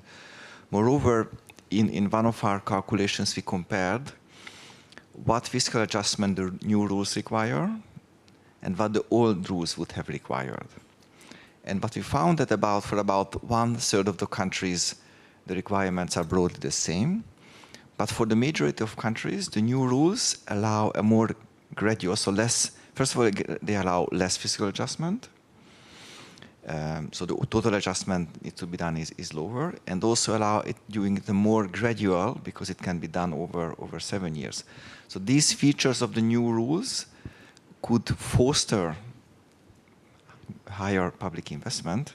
So this is the good news, but unfortunately the bad news that I reported in my initial contribution, that despite that, there is very limited planned increase in public investment. So I remain very much concerned whether all the competitiveness challenges that Europe faces would be addressed in a meaningful way in the coming years. Just a small comment from my end. I think the point you raised about quality of expenditure is very important, and hopefully more compliance with the rules could hopefully push governments to try to achieve their targets through better quality expenditures. It's difficult to define, but I think the need to push to have better governance at the government level is clearly important, to at least you know, to get more value for money from their expenditure. What is quality investment is very difficult to say. Even what is military expenditure is difficult to say nowadays. I mean, it's not just ammunition, tanks, and fighter jets, but investment in IT technologies and the cybersecurity. These are all investments which could be classified as military spending as well.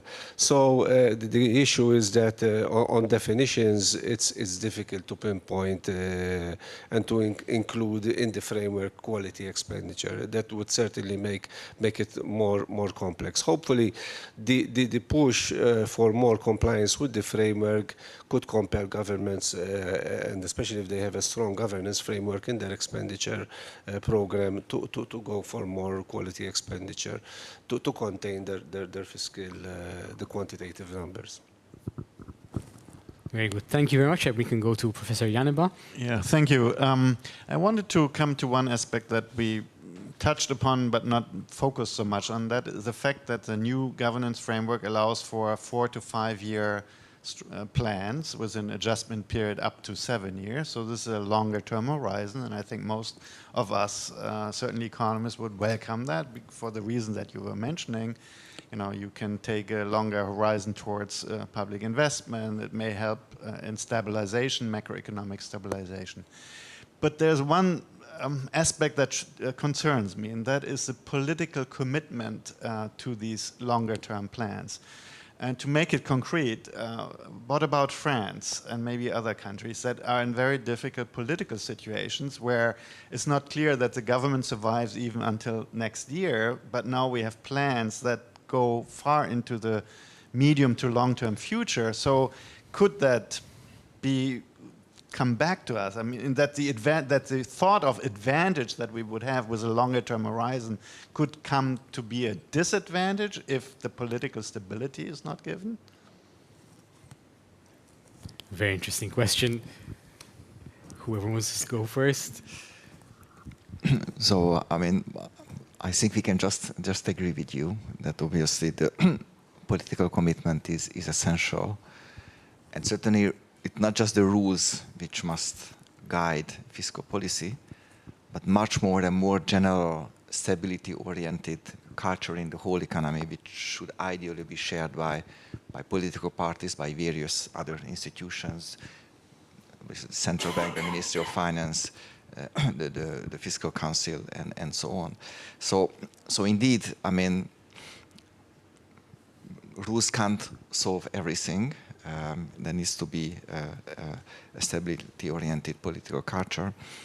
But nevertheless, I do think that allowing longer horizon or longer duration for adjustment is sensible for two things. One is a more conceptual, that there are many governments in Europe which have not extraordinarily high public debts. I mean, Greece has the highest public debt at the moment, but it's also coming down rapidly. But there are a couple of countries over 100%, which is not yet at the Japanese level, but still the core concern. But there are many countries, let's say, between the 60 and 90. And for these countries, I think public debt sustainability at the moment is not a major issue. So, German debt is currently 62% of GDP. Now, what if it goes to 70 or 80%? I mean, I think it would not undermine the credibility of the German government bond as the safest asset in Europe.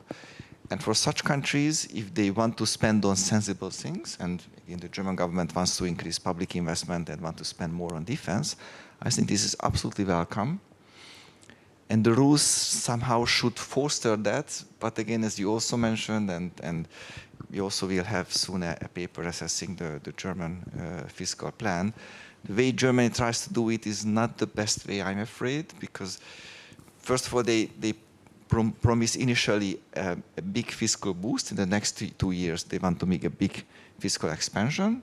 And then after 3 years, they have a big fiscal contraction, which is a bit, inconsistent in a way that a major fiscal contraction will come from 2027 to 2029. So that's not really ideal.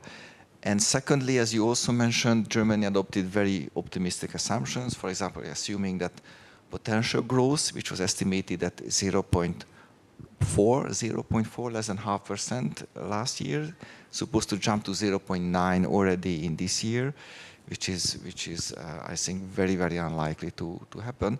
So the rules force countries to have some kind of sometimes unreasonable assumptions, I'm afraid.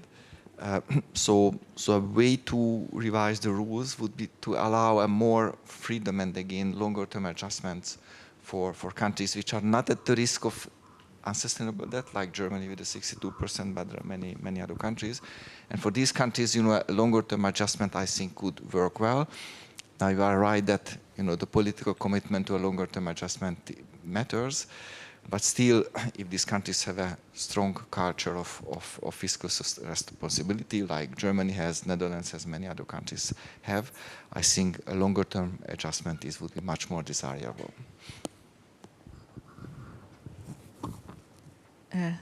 Thank you. And it's also very brief comments from our side, just building what Professor Darvis had said. One detail probably is that this new framework allows for the revision of the plans, of the medium-term fiscal structural plans when the new government takes office. So this is also a way that was something that was introduced during the discussion, was not foreseen on the Commission proposal, but then during the discussions of the framework, so member states considered that this has to be an important element, so this possibility of presenting new plans. But indeed, as I think I will also mention on my intervention, this issue of political commitment is key. Either you have it or you don't.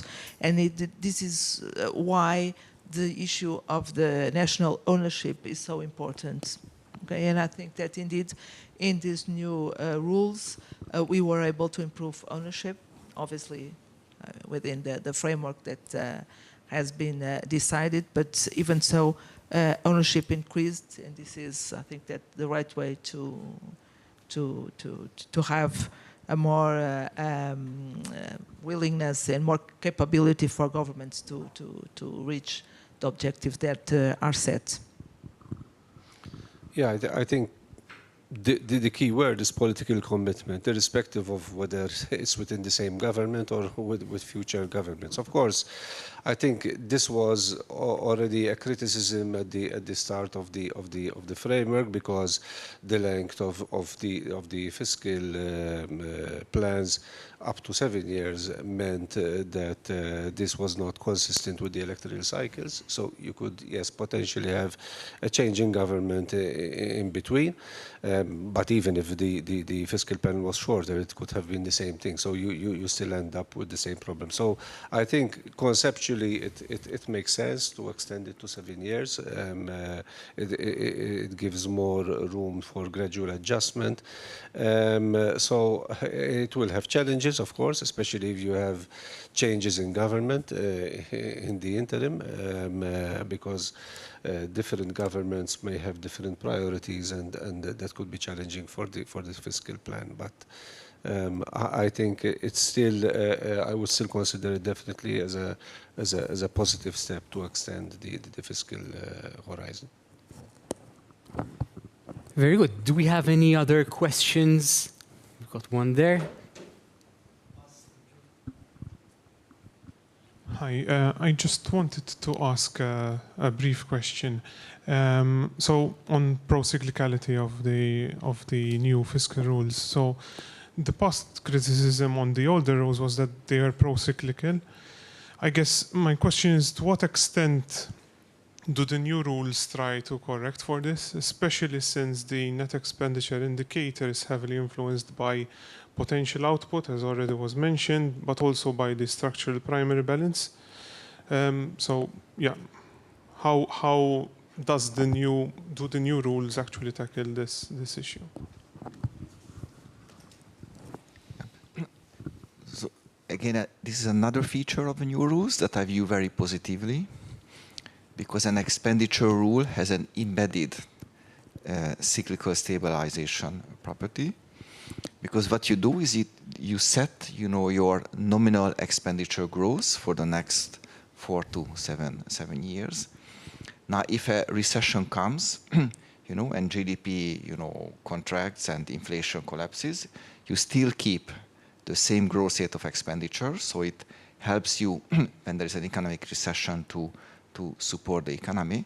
But also if there was an unexpected boom, economic boom, and GDP is much faster and inflation is much, much higher, you still keep the same rate of nominal expenditure growth, and that that tames the excess growth and inflation of the economy. So even without discretionary fiscal policy, I think an expenditure rule does a lot to improve the cyclical position. And so again, it will not pro-cyclical at all, and in fact have a stabilizing property. And also, as many of the speakers have mentioned, there is also these so-called escape clauses. So if there is a very unexpected development which has a major impact on budget deficits, then the Commission can propose and the Council of Ministers can decide to even a temporary deviation. So in the cyclical properties, I'm very positive about the new rules, I have to say. Very good. Anyone else? Yeah, just, well, nothing to add to explanation that Professor Darvas gave us. From my side, just one element about indeed investments. I think that under the previous rules, investment was indeed the first expenditure to be cut, and indeed this had also then an impact on growth. And I think that now the new rules indeed preserve and give member states a little bit more leeway in terms of not focus so much on reducing investment in time of crisis. Very good. Anyone else? Okay. No, don't worry. So yes, we'll take the last question from Kevin.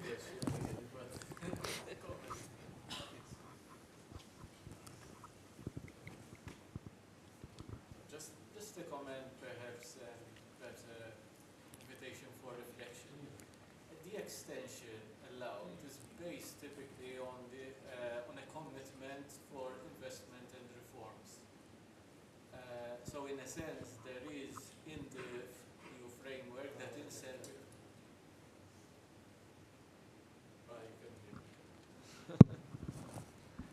There is that, let's say, there is an incentive, obviously, so delaying or for a more gradual fiscal adjustment, but committing to investments and reforms. Perhaps the question is, so there is some sort of incentive to go for quality as well in that aspect.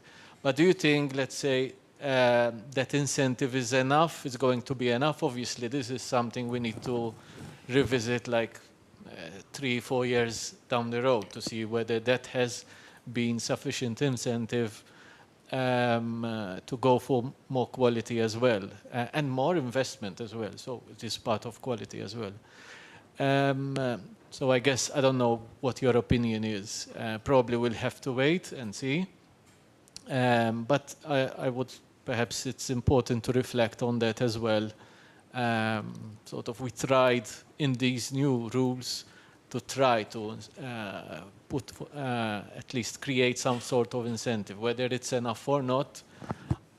Personally, I was initially quite skeptical, but the fact that a number of member states have applied for extension means that there was some form of incentive there.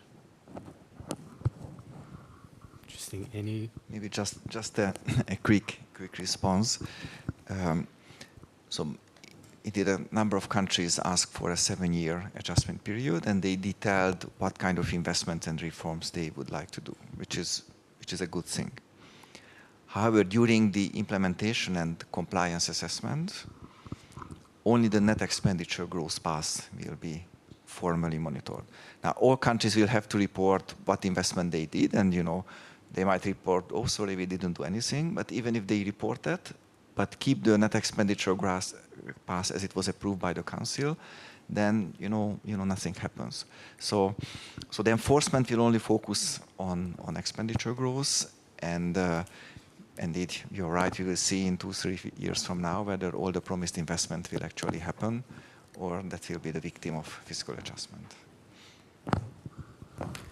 Very good. That was a really interesting debate. Thank you very much to our speakers, Dr. Darbas, Ms. Costa, and Mr. DeMarco. Thank you very much for your interventions. A round of applause for them.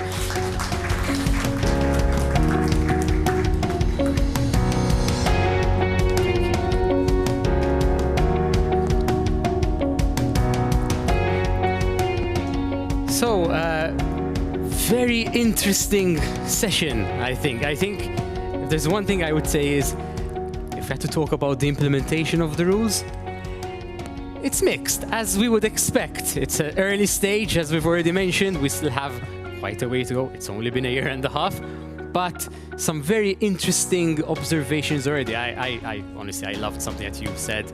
Rules can't solve everything. I think that is something we need to take away. There's not a magic wand. We're not going to solve all the problems of the world, all the problems in Europe with the rules, but it's important to evaluate everything. And we see, for example, even this last debate that we had, investment. Will these new rules hamper or will they encourage investment? I think it will more broadly.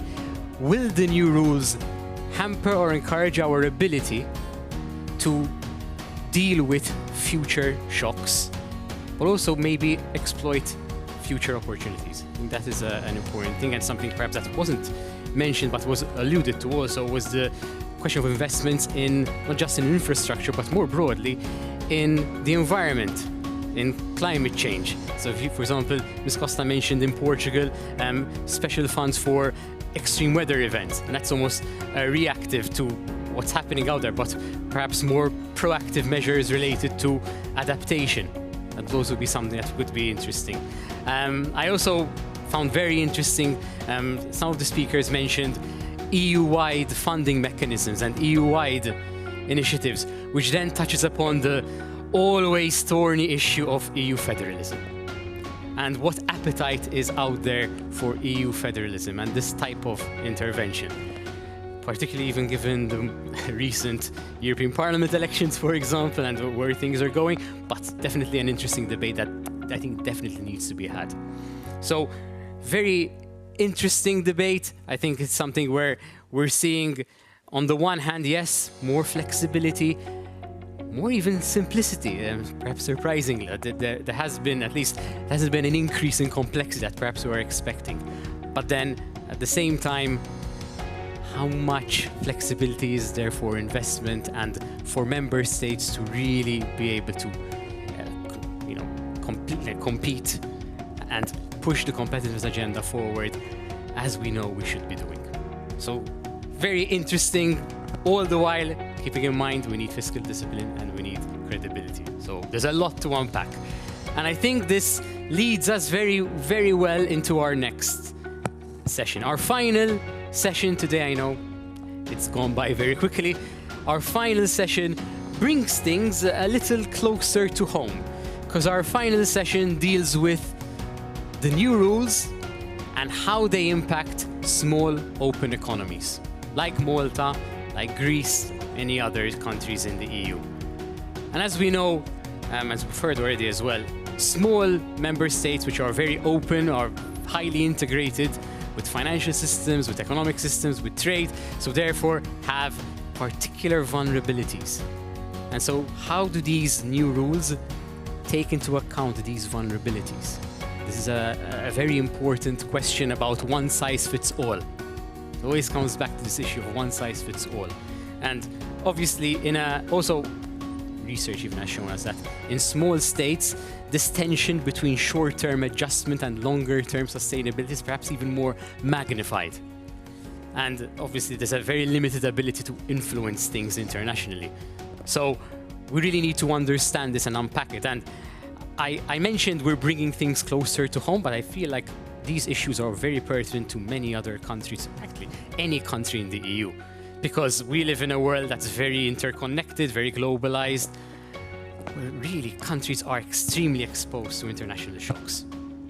And if you you can argue, very limited ability to actually influence things in a meaningful way. So we have a lot to unpack. And joining me for the final session today, we've got an excellent trio of speakers. So we've got Mr. Lefteris Serkezis, Head of Macroeconomic Policy and Forecasting from the Ministry of Finance in Greece. Thank you very much. We've got Mr. Kevin Vella, Director General at the Economic Policy Department within the Ministry of Finance here in Malta. And finally, we've got Mr. Silvan Mifsud, who is the Deputy Chair of the Malta Chamber of Commerce, as well as a Director of EMCS Limited.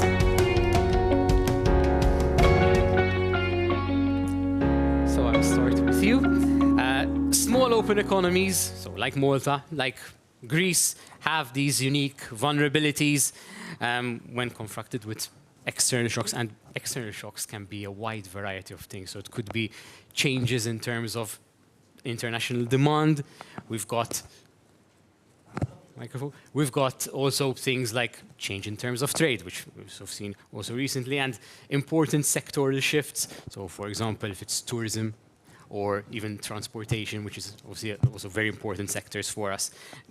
And I guess these changes, which can be very rapid, will also lead to a commensurate rapid deterioration in the fiscal side of things, which can be very difficult to reverse quickly. So, in your view, how well do the new EU fiscal rules strike this balance between, on the one hand, the need for credibility and discipline, which is, again, very pertinent for small countries, but then, on the other hand, flexibility to deal with shocks? And I guess, is there a risk that these rules can, and automatic enforcement, I guess, can lead to pro-cyclical pressures and potentially problems with long-term sustainability?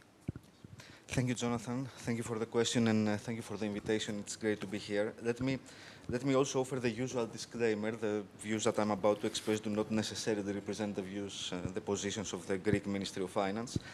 Now, that being said, you are right that there are there is a number of reasons why small open economies like Greece and Malta are facing unique or vulnerabilities, or at least greater vulnerabilities compared to larger economic units. Now, without going into too much detail, some of these reasons I think are quite straightforward. I mean, these economies have practically no influence over international prices through domestic policies. They are much more sensitive to global financial developments and to the cycles in international capital flows. And very often, not always, but very often, due to the relatively limited internal market size, they are also reliant on a few specific sectors of the economy, which means that they have a lower resilience to cope with external events. Now, as a result, and as you already mentioned, this leads usually to a greater economic impact of various external shocks due to demand shifts or terms of trade, and this is also translated to a greater impact on the public finances, either due to the standard operation of automatic stabilizers, or very often because this creates a greater need for the governments to implement certain measures in order to support the economy, to support social cohesion in the face of these challenges. Now, you mentioned Greece and Malta, you mentioned transportation and tourism, and the example of our countries during the pandemic is a very clear one. I mean, if you look at the data, both Greece and Malta had a very deep recession, much deeper than the EU average, and they also had a much worse deterioration in the fiscal balance compared to the average for the euro area or the EU. And this was to a great extent because of our economy's reliance on sectors like shipping and tourism. Now, this is, of course, this was a very extreme example. This was a very dramatic case, but the argumentation, I think, holds even in less dramatic events. So it does not have to be so extreme as the pandemic in order to see this greater influence and greater sensitivity of small open economies. One of the reasons why this is relevant for the implementation of fiscal rules has to do with the comment you made about the automaticity or non-automaticity of enforcement. What I understand by automaticity is when enforcement is is decided on the basis of some simple or perhaps not so simple numerical rule. There can be plenty of such rules. You can have rules about the size of the deficit or about the change in the deficit or the size or the change in the debt. I mean, there can be many variations. The important thing I would like to emphasize is that in all these cases, if such enforcement arrangements are introduced automatically, there is a risk, as you implied in your question, that small open economies, which are usually the countries that are hit the hardest by an external shock, will always be the countries that will be called to take stronger adjustment measures, perhaps immediately or at least in a very short horizon, in order to address this challenge. So there is this risk of pro-cyclicality to the extent that the several rules, the fiscal rules, whatever their exact form might be, are enforced in a very automatic manner. Now, all the above arguments are pointing to the need for some flexibility or perhaps some greatest consideration of flexibility in the case of small open economies. I would like to stress that the balance with credibility, as you said, has to be maintained, and that's not just this is not just a rhetorical device. It's a very strict truth, because if we're talking about small open economies, there are other features that characterize them that may actually be pointing to the opposite direction. That is, to the direction of a more of a stronger fiscal discipline or of a stricter adherence to the rules. I mean, to mention just two examples, small open economies are usually more reliant on international capital markets for debt issuance, for debt refinancing. So the perception of the markets is very important. Second point, that very often, exactly due to the smallness of the economy and due to their openness, due to their close integration to international trade patterns, small open economies are sometimes characterized by greater demand leakages. So if you have a fiscal expansion in order to address a negative shock, there is perhaps in these cases a greater risk that the impact on economic activity will be relatively weaker and the impact on the current account will be relatively stronger and in the wrong direction. So this is a balance that we really need to upkeep when designing policies and when we are talking about the fiscal rules. Now, to turn to the core of your question about the new fiscal framework, and let me distinguish about the philosophy of the new framework and about the operational arrangements. On the philosophy of the new framework, I would note two things. The first is what previous speakers have already mentioned, and this is this shift from a debt rule that was horizontal and that was implemented across the board to fiscal rules and fiscal targets that are derived through country-specific analysis of debt sustainability, which takes into account the specificities of each particular country and the specific challenges and risks, and as Kevin implied before, even the specific history of economic development and challenges in this country. So I will not speak more about that because this is clearly a very important step in the right direction. The second part about the philosophy is something that also existed in the previous fiscal rules, and it had to do with this idea that enforcement procedures should not be implemented automatically. This goes back to what we were talking about before. So it had always been a part of the fiscal framework that whenever some fiscal rule is breached, the decision about further enforcement measures would have to rely on a much broader assessment, not just on a numerical criterion that might be breached. And as I said, this was part of the previous rules. It is part of the current rules. So I think there is quite a consensus that this philosophy is the one that is appropriate. Now, on the more operational aspects of the new framework, this flexibility that is perhaps needed, especially for small open economies, it can be found in several provisions. We have the possibility for member states to request an extended adjustment period in which they will perform the fiscal adjustment that is necessary. We have the possibility for member states to revise their plans in case where there are objective developments that make their implementation very difficult. And of course, we also have the national escape clause, which allows member states to deviate from the paths, even for reasons that do not have to do with economic downturns in the EU as a whole, but with more country-specific asymmetric shocks. Now, all this shows that, at least in theory, the new framework does have a philosophy and specific operational arrangements that seem to be compatible with this idea that we were talking about, this required balance between discipline and flexibility. I would like to stress, however, the great importance of implementation, because in theory it is true that there are some important ingredients there, but many things will depend on how they will be implemented in practice. To mention just a few words about the national escape clause. It is kind of a new provision, but it is true that the previous framework also had a number of flexibility provisions. They did exist. They were used very, very rarely. It turned out in practice that their activation was extremely difficult. And if one makes an overall assessment, I think that their contribution to the flexibility of the previous framework had not been really significant. Now, so how should flexibility clauses like that be used? I mean, obviously, the use should be cautious for reasons that have already been mentioned. But it should, and mainly because we don't want to undermine the credibility of the framework. It should not be too cautious as to lead to situations where perhaps some flexibility can be provided only in the aftermath of truly catastrophic developments. So there is a balance to reach there.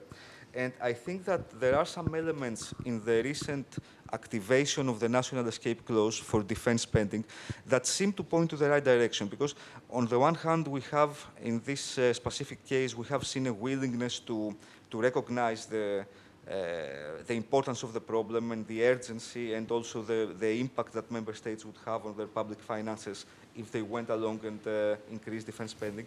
At the same time, we had some arrangements that seem to offer that balance that's necessary. For instance, there is a cap, right?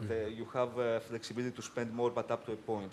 There is some delimitation of the spending that you can't do in breach of the ceiling. So this recent activation, I think, it does point to a way where on the one hand we will have a great willingness to recognize the problem and respond to it quite fast, quite quickly, while at the same time having some arrangements that ensure that credibility will remain. On the other issues that I mentioned, let me just a few words. I mentioned the possibility that member states have to require an extension of the adjustment. A small note I would make on that is that, as you know, and as other speakers have already said, this extension has to be accompanied by commitments on reforms and investment. It could be useful, it is just an idea, it could be useful if member states were encouraged, especially small open economies, if they were encouraged in situations like that, to also focus on reforms and investments that tend to strengthen their resilience. And especially the resilience in relation to these special vulnerabilities that small open economies are facing that I mentioned in the beginning. I think that the framework places a lot of emphasis on sustainability and potential growth, as it should. That's obviously correct. But perhaps this should not overshadow the importance of resilience-oriented reforms, especially in the case of small open economies.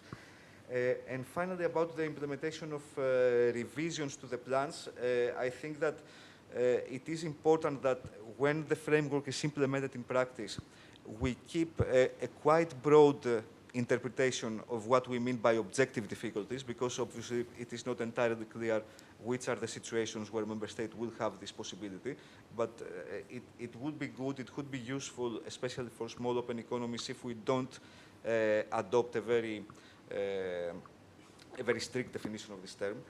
It will also be useful if we have cases where member states, when faced with some negative shock, can request a revision of the plan, which will also be accompanied by an extension of the period, of the adjustment period, even if the original plan did not have an extended adjustment. My understanding is that there is nothing against it in the fiscal rules, but this is not a legal framework issue. I'm talking about issues that might emerge during the implementation, and choices will have to be made.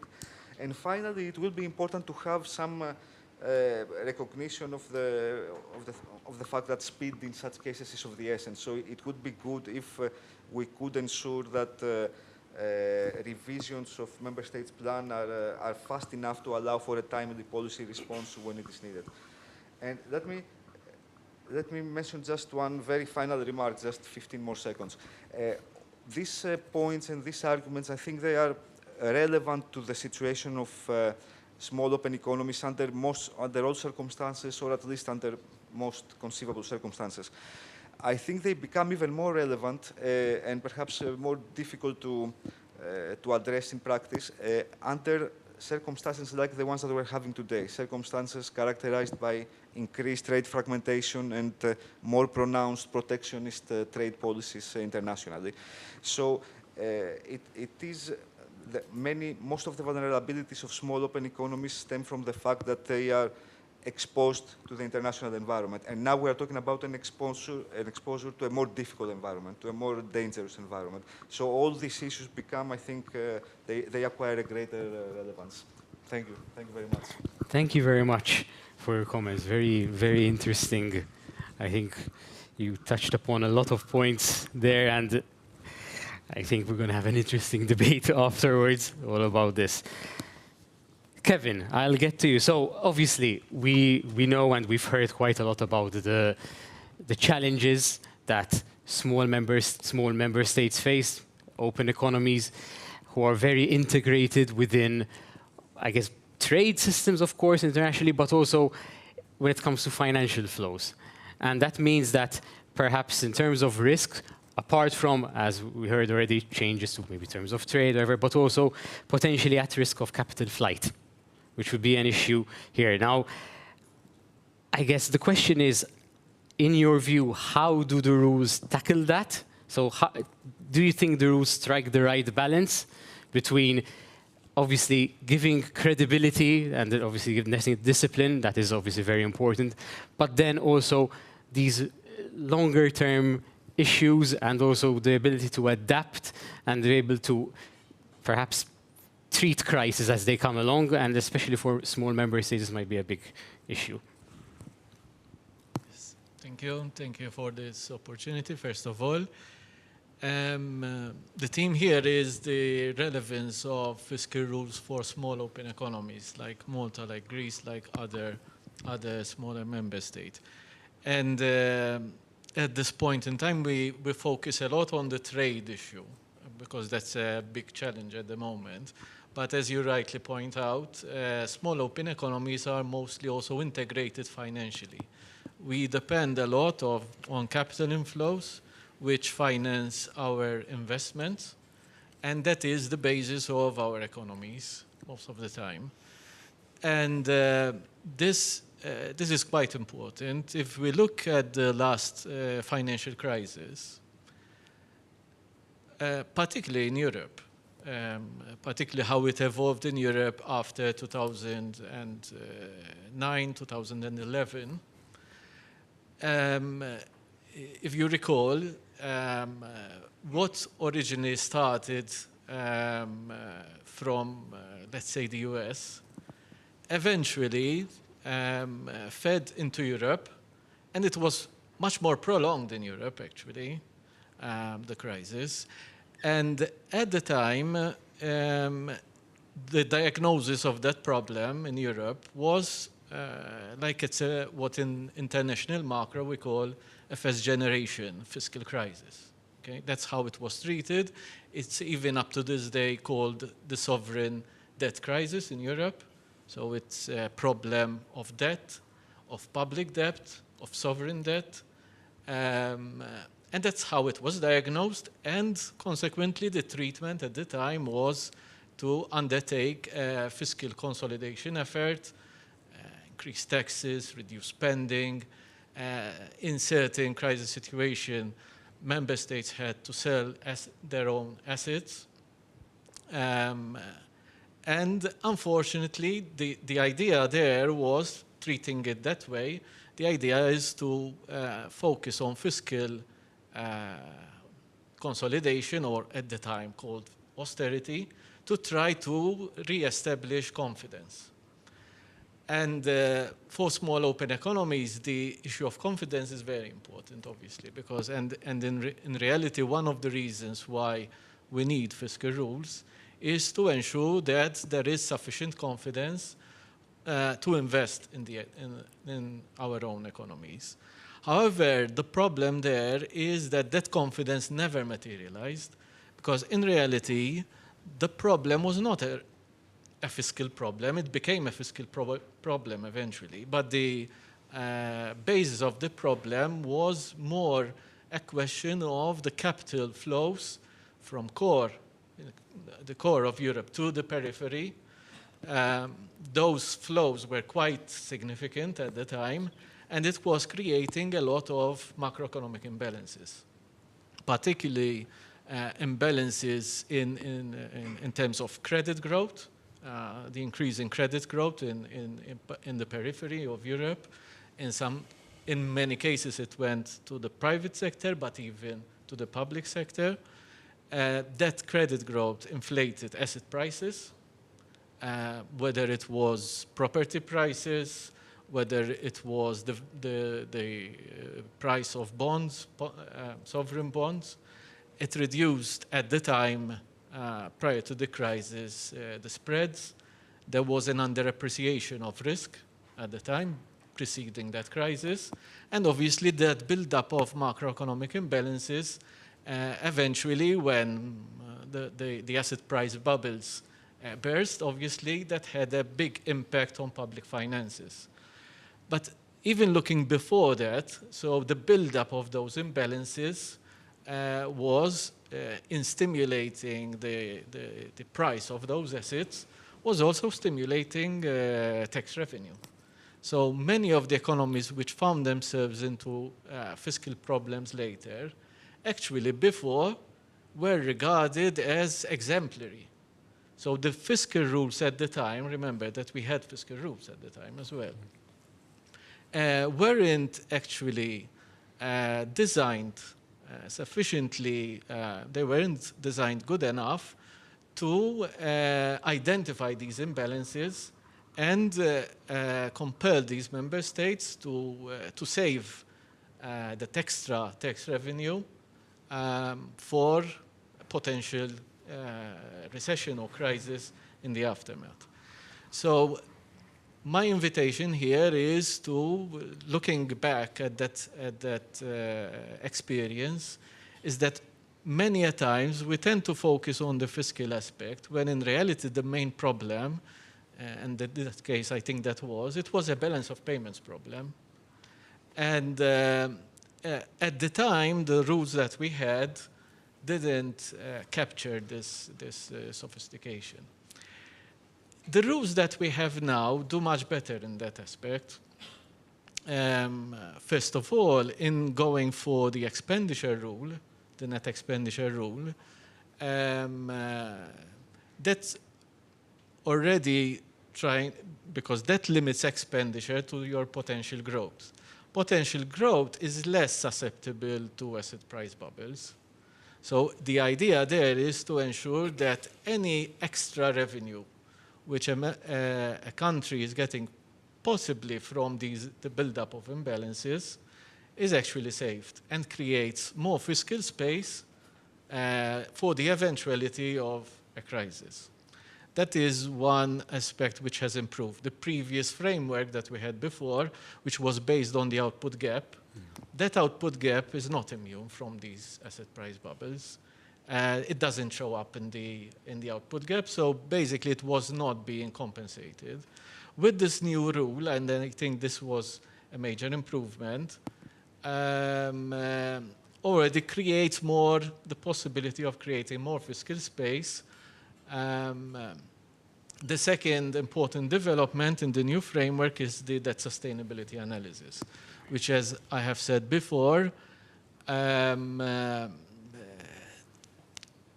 doesn't just look at your potential growth, but also looks at the past history, including history of crisis in the past.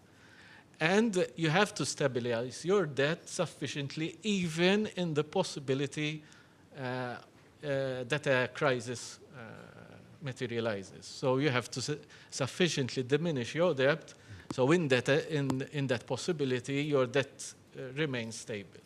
So I think this is a substantial improvement from the previous framework. which in a sense creates more stability. Obviously, it doesn't prevent the buildup of macroeconomic imbalances. And here I would like to go back to the reforms that were undertaken back in 2011 and 2013, just after the crisis, just after the financial crisis. And one of those reforms was actually the constitution of what we today call the macro imbalance procedure. What is this macro imbalance procedure? It's a sort of early warning system which looks at the buildup of macroeconomic imbalances. So member states who are building dangerous macroeconomic imbalances can be identified, and obviously, if that is the case, then there are usually a number of recommendations, including the country-specific recommendations, to address those imbalances. So we have two procedures here. We have the fiscal procedures, the excessive deficit procedures, but there is also this macroeconomic imbalance procedure. Unfortunately, they still remain distinct, the two procedures. There is an element of linking today with the extension of the framework, because that requires structural reforms which could address also these imbalances, but still the two frameworks remain quite distinct. And one thing I would suggest, and which would be particularly relevant for small open economies, because they are very much integrated in global capital flows, which make them more vulnerable to these buildup of macroeconomic imbalances, is a more direct link between these two frameworks. Now, what I would suggest here is, although I'm talking about small open economies, in reality, I think this is also relevant for bigger economies, because as you said before, even the biggest economy in the EU, in the global arena, it's still an open economy, it's still relatively small in the sense that it cannot completely determine, as Lefteris was suggesting, all the market forces. So it remains dependent on what is happening abroad. Now, I would link this also to the competitiveness agenda of Europe at the moment, particularly to going back to what Mario Draghi was highlighting, the need and the investment needs of Europe, which are quite significant. Mario Draghi mentions 5% of GDP per annum, that's 800 billion per annum, to address the investment needs of Europe. And this is before the new Trump administration. So this was before we realized that we need to increase also our spending on defense and on our security. So the investment needs are huge. Now, one thing which we know about Europe is that it generates significant savings. Europe as a whole generates a current account surplus. And in the private sector, significant savings are generated in Europe. So potentially there is a source of financing for these investments, and this is where the private and the public need to come together. Unfortunately, at the moment, those savings are not financing the competitiveness challenges of Europe. They're flowing abroad and financing the competitiveness of other countries, including the US, ultimately. So what Mario Draghi is suggesting is that we need Europe to attract back those savings back into Europe to finance our competitiveness agenda, our innovation agenda, to finance our defense spending, our security. Now, if you think of these as, in a sense, requiring those savings to come back to Europe, that means, again, an inflow of capital from abroad. And these would go not just toward the small member states like Malta and Greece, but they need to go even in the larger member states, which is an opportunity for Europe to invest, but also a challenge, because with significant capital inflows coming back, there is an increased risk of the buildup of macroeconomic imbalances. If you think of the Draghi report, what is it advocating? It is actually advocating the need for more risk-taking. Measured risk-taking, obviously, it's important that it is measured, but unless Europe starts risking more, it will never be able to invest in innovation and improve its competitiveness. But obviously, the fact that we need to take on board more risk means more risk. So the importance here, that's why I think the importance of the macroeconomic imbalance procedure and why it should be linked to the fiscal rules as well. And how can we do this? Given that we've just reformed our fiscal framework, is it time to change it again? Perhaps there are simple ways of doing this. And I go back to the debt sustainability analysis here. One of the aspects of the analysis there is the stochastic simulations, which basically simulate the possibilities of different vulnerabilities in the economy materializing. And we attach a probability, it is set arbitrarily at 70%, so we need to be confident that the debt can be reduced with 70% confidence. That assumption, that seemingly assumption, obviously will determine the pace of growth of net expenditure in every member state, but it is a uniform assumption at the moment. One thing we could do is we link that assumption, that 70% probability, change it depending on whether a member state has significant macroeconomic imbalances. If, on the other hand, it doesn't, we could allow for a lower probability.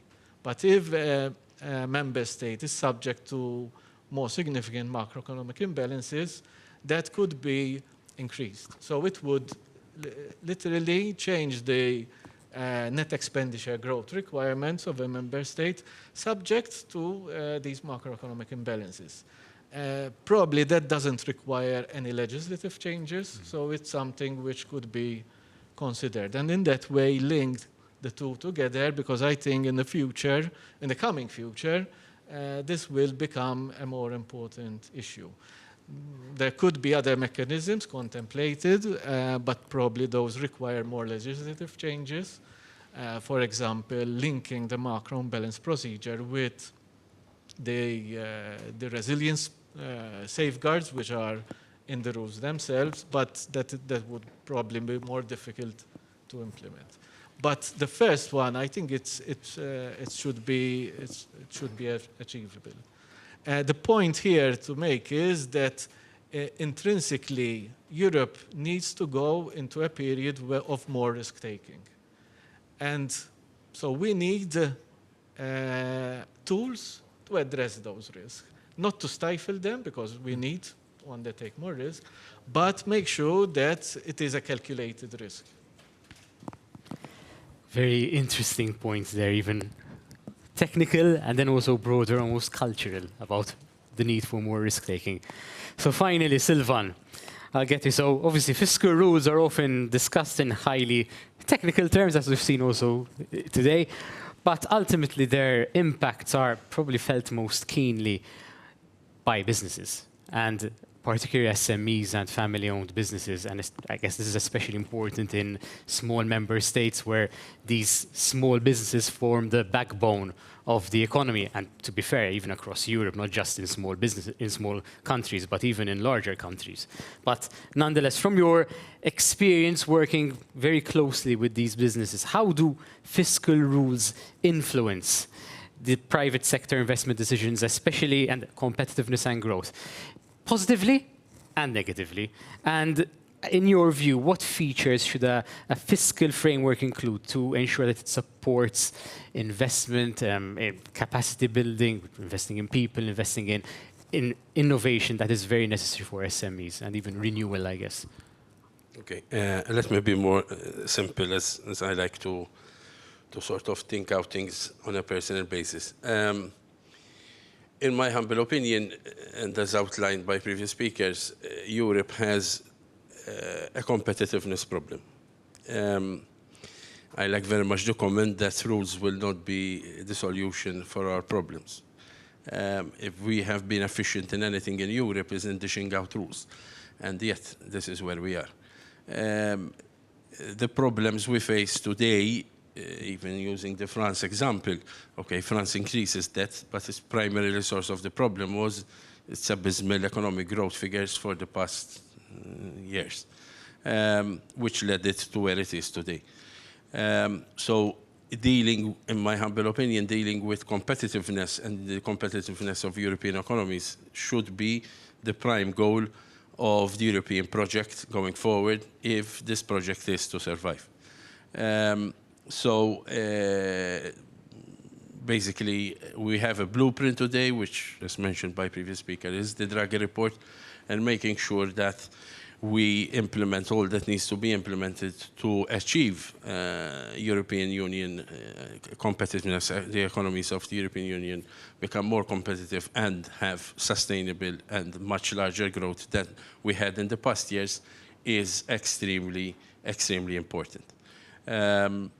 Said that, obviously, I see that this change in the fiscal governance framework is a move to make sure that fiscal policy is much less of a hindrance to achieve economic growth into the future, based on the past experience, as Kevin was sort of explaining the trajectory and what we've experienced from the financial crisis onwards. However, obviously, it will not be enough. And I very much subscribe to the point of view of what the Deputy Governor mentioned, that, as Draghi himself alluded, the need for common safe assets to finance the revolution needed and the investment needed in certain areas to bring competitiveness back to the European economies is very much a necessity rather than an option, in my humble opinion. Now, back to the macro level, because this was sort of a general comment of all that I've heard for the past hour and a half or so. With regards SMEs and family businesses, well, what do SMEs and family businesses want? They want, first of all, to make sure that this framework creates a fiscal space, although, as I already mentioned, I highly doubt that the fiscal space will be enough on its own for any country on its own to do the necessary investments that are needed, and that is why the safe assets and the common European debt. But they want to make sure that the investments are being done in those strategic areas, those growth-enhancing areas, which will be needed in order to make sure that they are competitive on the global stage. That is the #1 priority of any business person involved in the economy, as an operator in the economy. So obviously we're speaking about digital infrastructure, renewable energy, education and skills. We still have a huge skills mismatch problem in Europe, which is one of the pillars of the lack of competitiveness we still face in various economies. We ultimately, and a business would want that we do not face situations where fiscal discipline comes at the cost of long-term growth. So that is obviously one of the main targets, which I think even the new governance framework is trying as much as possible to achieve. I would go down the route as much as possible to possibly include the possibility of ring-fencing public investment or public incentives in areas critical for Europe's future competitiveness, to give stability and peace of mind to businesses, that whatever the cyclicality of European economies, these expenditures and these investments will remain there. Obviously, we need to incentivize the private sector. So incentivizing the private sector much stronger in research and development and innovation remains key through tax credits, grants, or possibly even more simplified and centralized tax regimes for even startups and small businesses to, first of all, lower entry barriers, but also encourage new investments. It's extremely important. A second pillar, which I think is important from any fiscal governance framework, is agility. There were the new framework tries to respond to this through building more flexibility. We mentioned the escape clause, when you need a temporary deviation from the rules due to exceptional circumstances, and also the counter-cyclical tools. Obviously, I would go even further, that agility is not just something to be considered in a major situation like the global pandemic, but I mean agility is also needed in responding to changes we're seeing, not just on a geopolitical stage, but also on a technological front. I believe we are living a technological revolution. Some have compared it again to the past industrial revolution, a revolution which will bring with it huge changes, not only in the composition of our economies, but in the composition of our labor market, so on and so forth. And monitoring this revolution and then including it as a possible need for flexibility and increased investment is extremely important.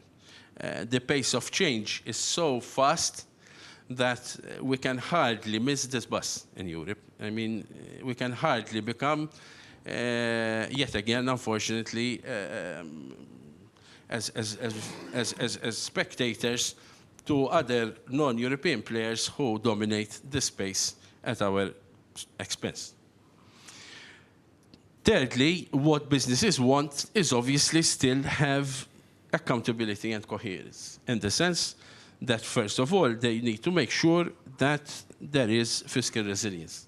Notwithstanding the fixability and everything, they cannot pass through situations we have passed and certain economies and certain member states have gone through, and as much as possible have oversight on the fiscal trajectory of countries, which is as much as possible shielded from political interference, which builds automatically trust with the private sector. This is very difficult, I know, almost impossible, but allow me to dream. Finally, policy coherence. Any fiscal framework must be cohesive with all other policies. So whether it's labor market regulation, trade policy, an efficient legal system, because as Kevin said, even if we address macroeconomic imbalances, even if we have the best fiscal regulatory framework, governance framework we can think of, that will not necessarily achieve the desired results of having competitive European economies. And that means that we have to look at the bigger picture, whether protecting intellectual property, promoting technological transfer, whatever needs to be done in order to make sure that all our resources at European level, and especially even at our level with regards to small and open economies, are actually being maximized in order to achieve the goal of competitiveness in Europe. Thank you. Thank you very much. Very interesting points. So now we can open the floor to discussion for the last time. Please be concise, and we have a microphone as well. So if you have comments, we have Dr. Catania there.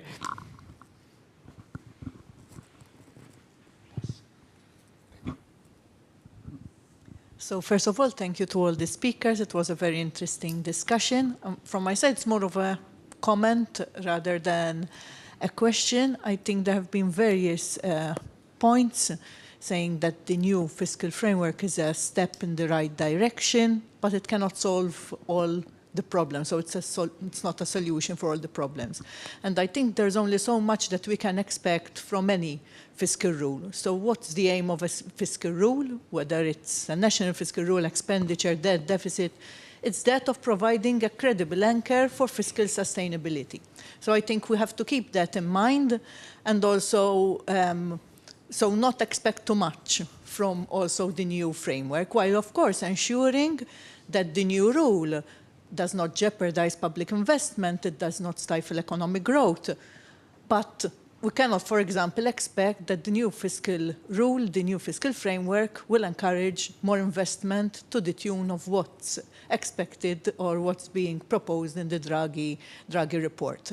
So I think what's more of a concern from my personal opinion is that most of the problems that we've mentioned, so the need for EU investment, macroeconomic stabilization, there was also, I think, the point by Kevin, the comparison between the US and the EU debt levels, etc.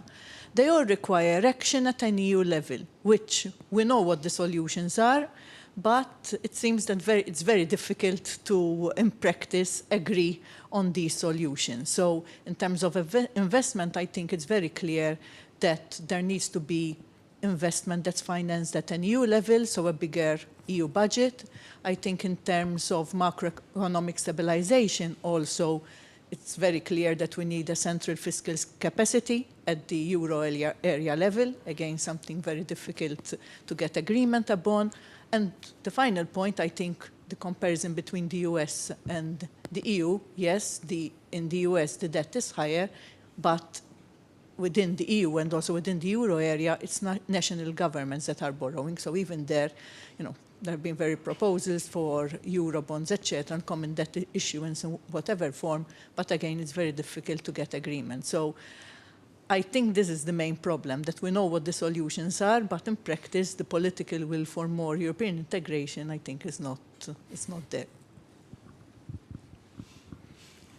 Any reactions from the panel?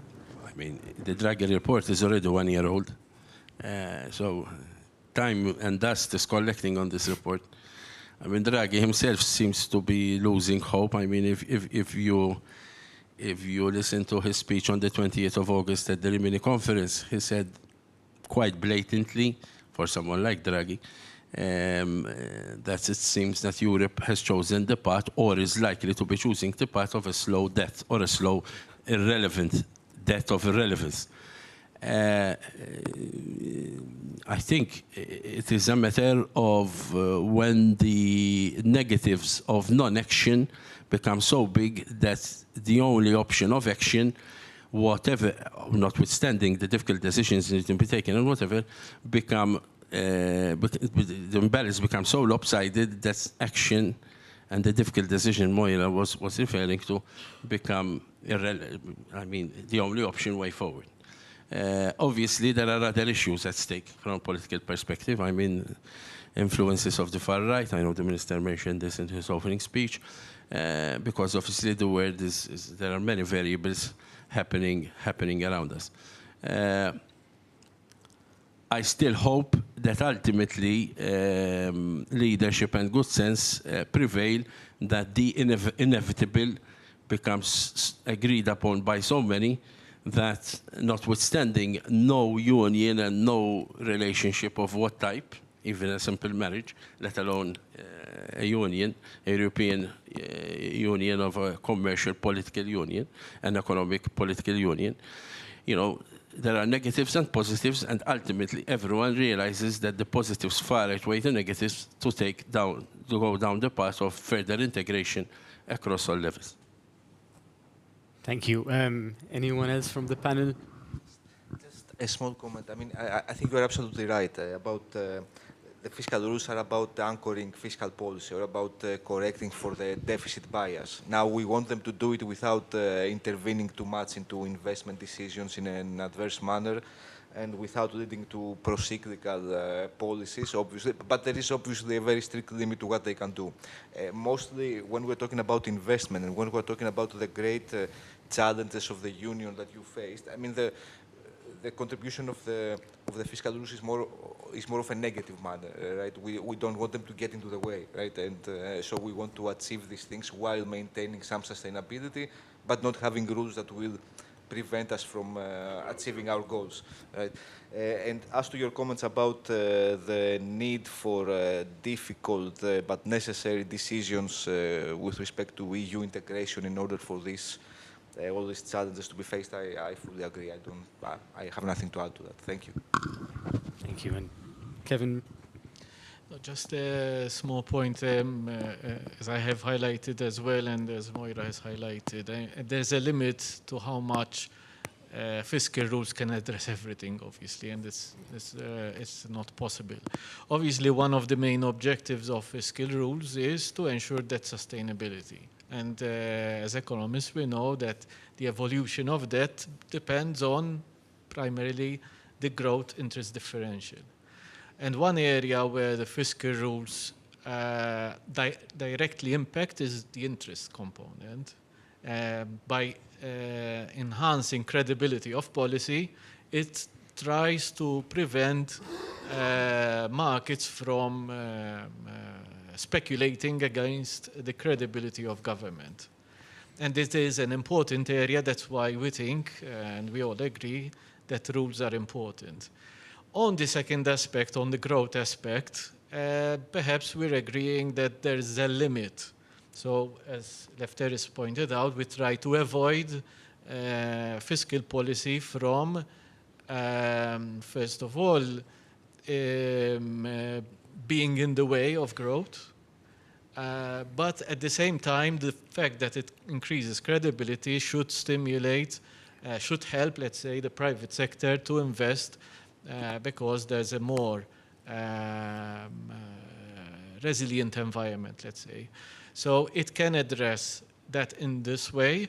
We have discussed a lot the role of public investment and of quality of public finances, which perhaps we focused a lot on public investment, but there are other elements of government expenditure which also promote long-term growth, not just investment, and even the investment itself. The quality obviously matters as well. So, but there's a limit to how much fiscal rules themselves can influence that. But ultimately, we're talking about fiscal policy, about budgets. And budgets are the main tool of government, at least from a government's point of view, to influence also the growth paradigm. So that's why all these objectives, eventually we still discuss, even though we discuss fiscal rules, we're discussing the budget, ultimately. And that matters a lot for economies.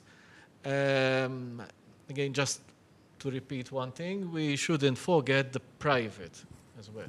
So the private sector, which also is supporting the economy, and that is with also the risk that that brings upon. So that was my invitation this morning to also make sure that we have rules which cater for that risk as well. Thank you very much. Do we have any other questions? Any comments?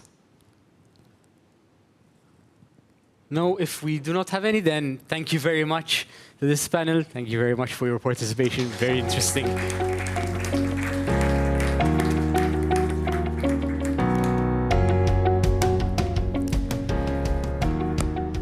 So that's our morning done and dusted. I hope you enjoyed the very lively debate. You know, I mentioned initially that rules can make you queasy. Well, given the quality of the discussions, I feel that rules have never been more exciting than they've been today. We've talked about a lot of different things. I know I stand between you and lunch outside, so I'm going to be very brief. I think one thing that really emerged is this trend, at least in the reform, has been towards, yes, ensuring discipline and ensuring credibility, but also towards more flexibility. I think we cannot deny that it has emerged. And flexibility, both in terms of across countries, so across different country requirements, which is very important, different sizes, different points in their cycle, but then also temporal, so over time. This thing that a reform today must still be valid a year and a half from now, 2 years from now. And then having the built-in flexibility to be able to adapt as we go along. I think that has been a very important point. If I had to summarize something across all the different sessions, how the rules need to integrate with our broader goals as an EU. And perhaps I am biased because I come from this sphere, but there's one target that's common across everything, that's sustainability. Sustainability in terms of economic sustainability, which then embeds the fiscal, but then also the environmental side, and we can't forget the social. It's extremely important. And yes, I completely agree with Dr. Catania that we cannot expect too much. This is not a miracle. We're not going to expect the fiscal rules to change everything, but they do bake in a lot of incentives, which are extremely important for our sustainability. I really enjoyed, for example, what Silvan was mentioning, because we didn't really talk about digitalization, for example, and how rapidly things are changing. And therefore, we need to have the incentives in there so that we do not stifle both public and also private investment in digitalization. As he was speaking, he was talking about the rapid change of things like never before. I was thinking about when I was young, and the big disruptive technology when I was young, when it comes to, like in primary school, the big technology that changed the way we did assignments and homework was Encarta. I don't know if you remember Encarta, sort of summarizing all of the encyclopedias into one CD-ROM. Yes, that was innovation back then. Nowadays, it's completely different. It's on a completely different level, and it's only going to get even more so. And that's just one example, just how rapidly things are changing. And therefore, within the context of also fiscal rules, they need to be able to adapt. And that is something that I think we need to take with us moving forward.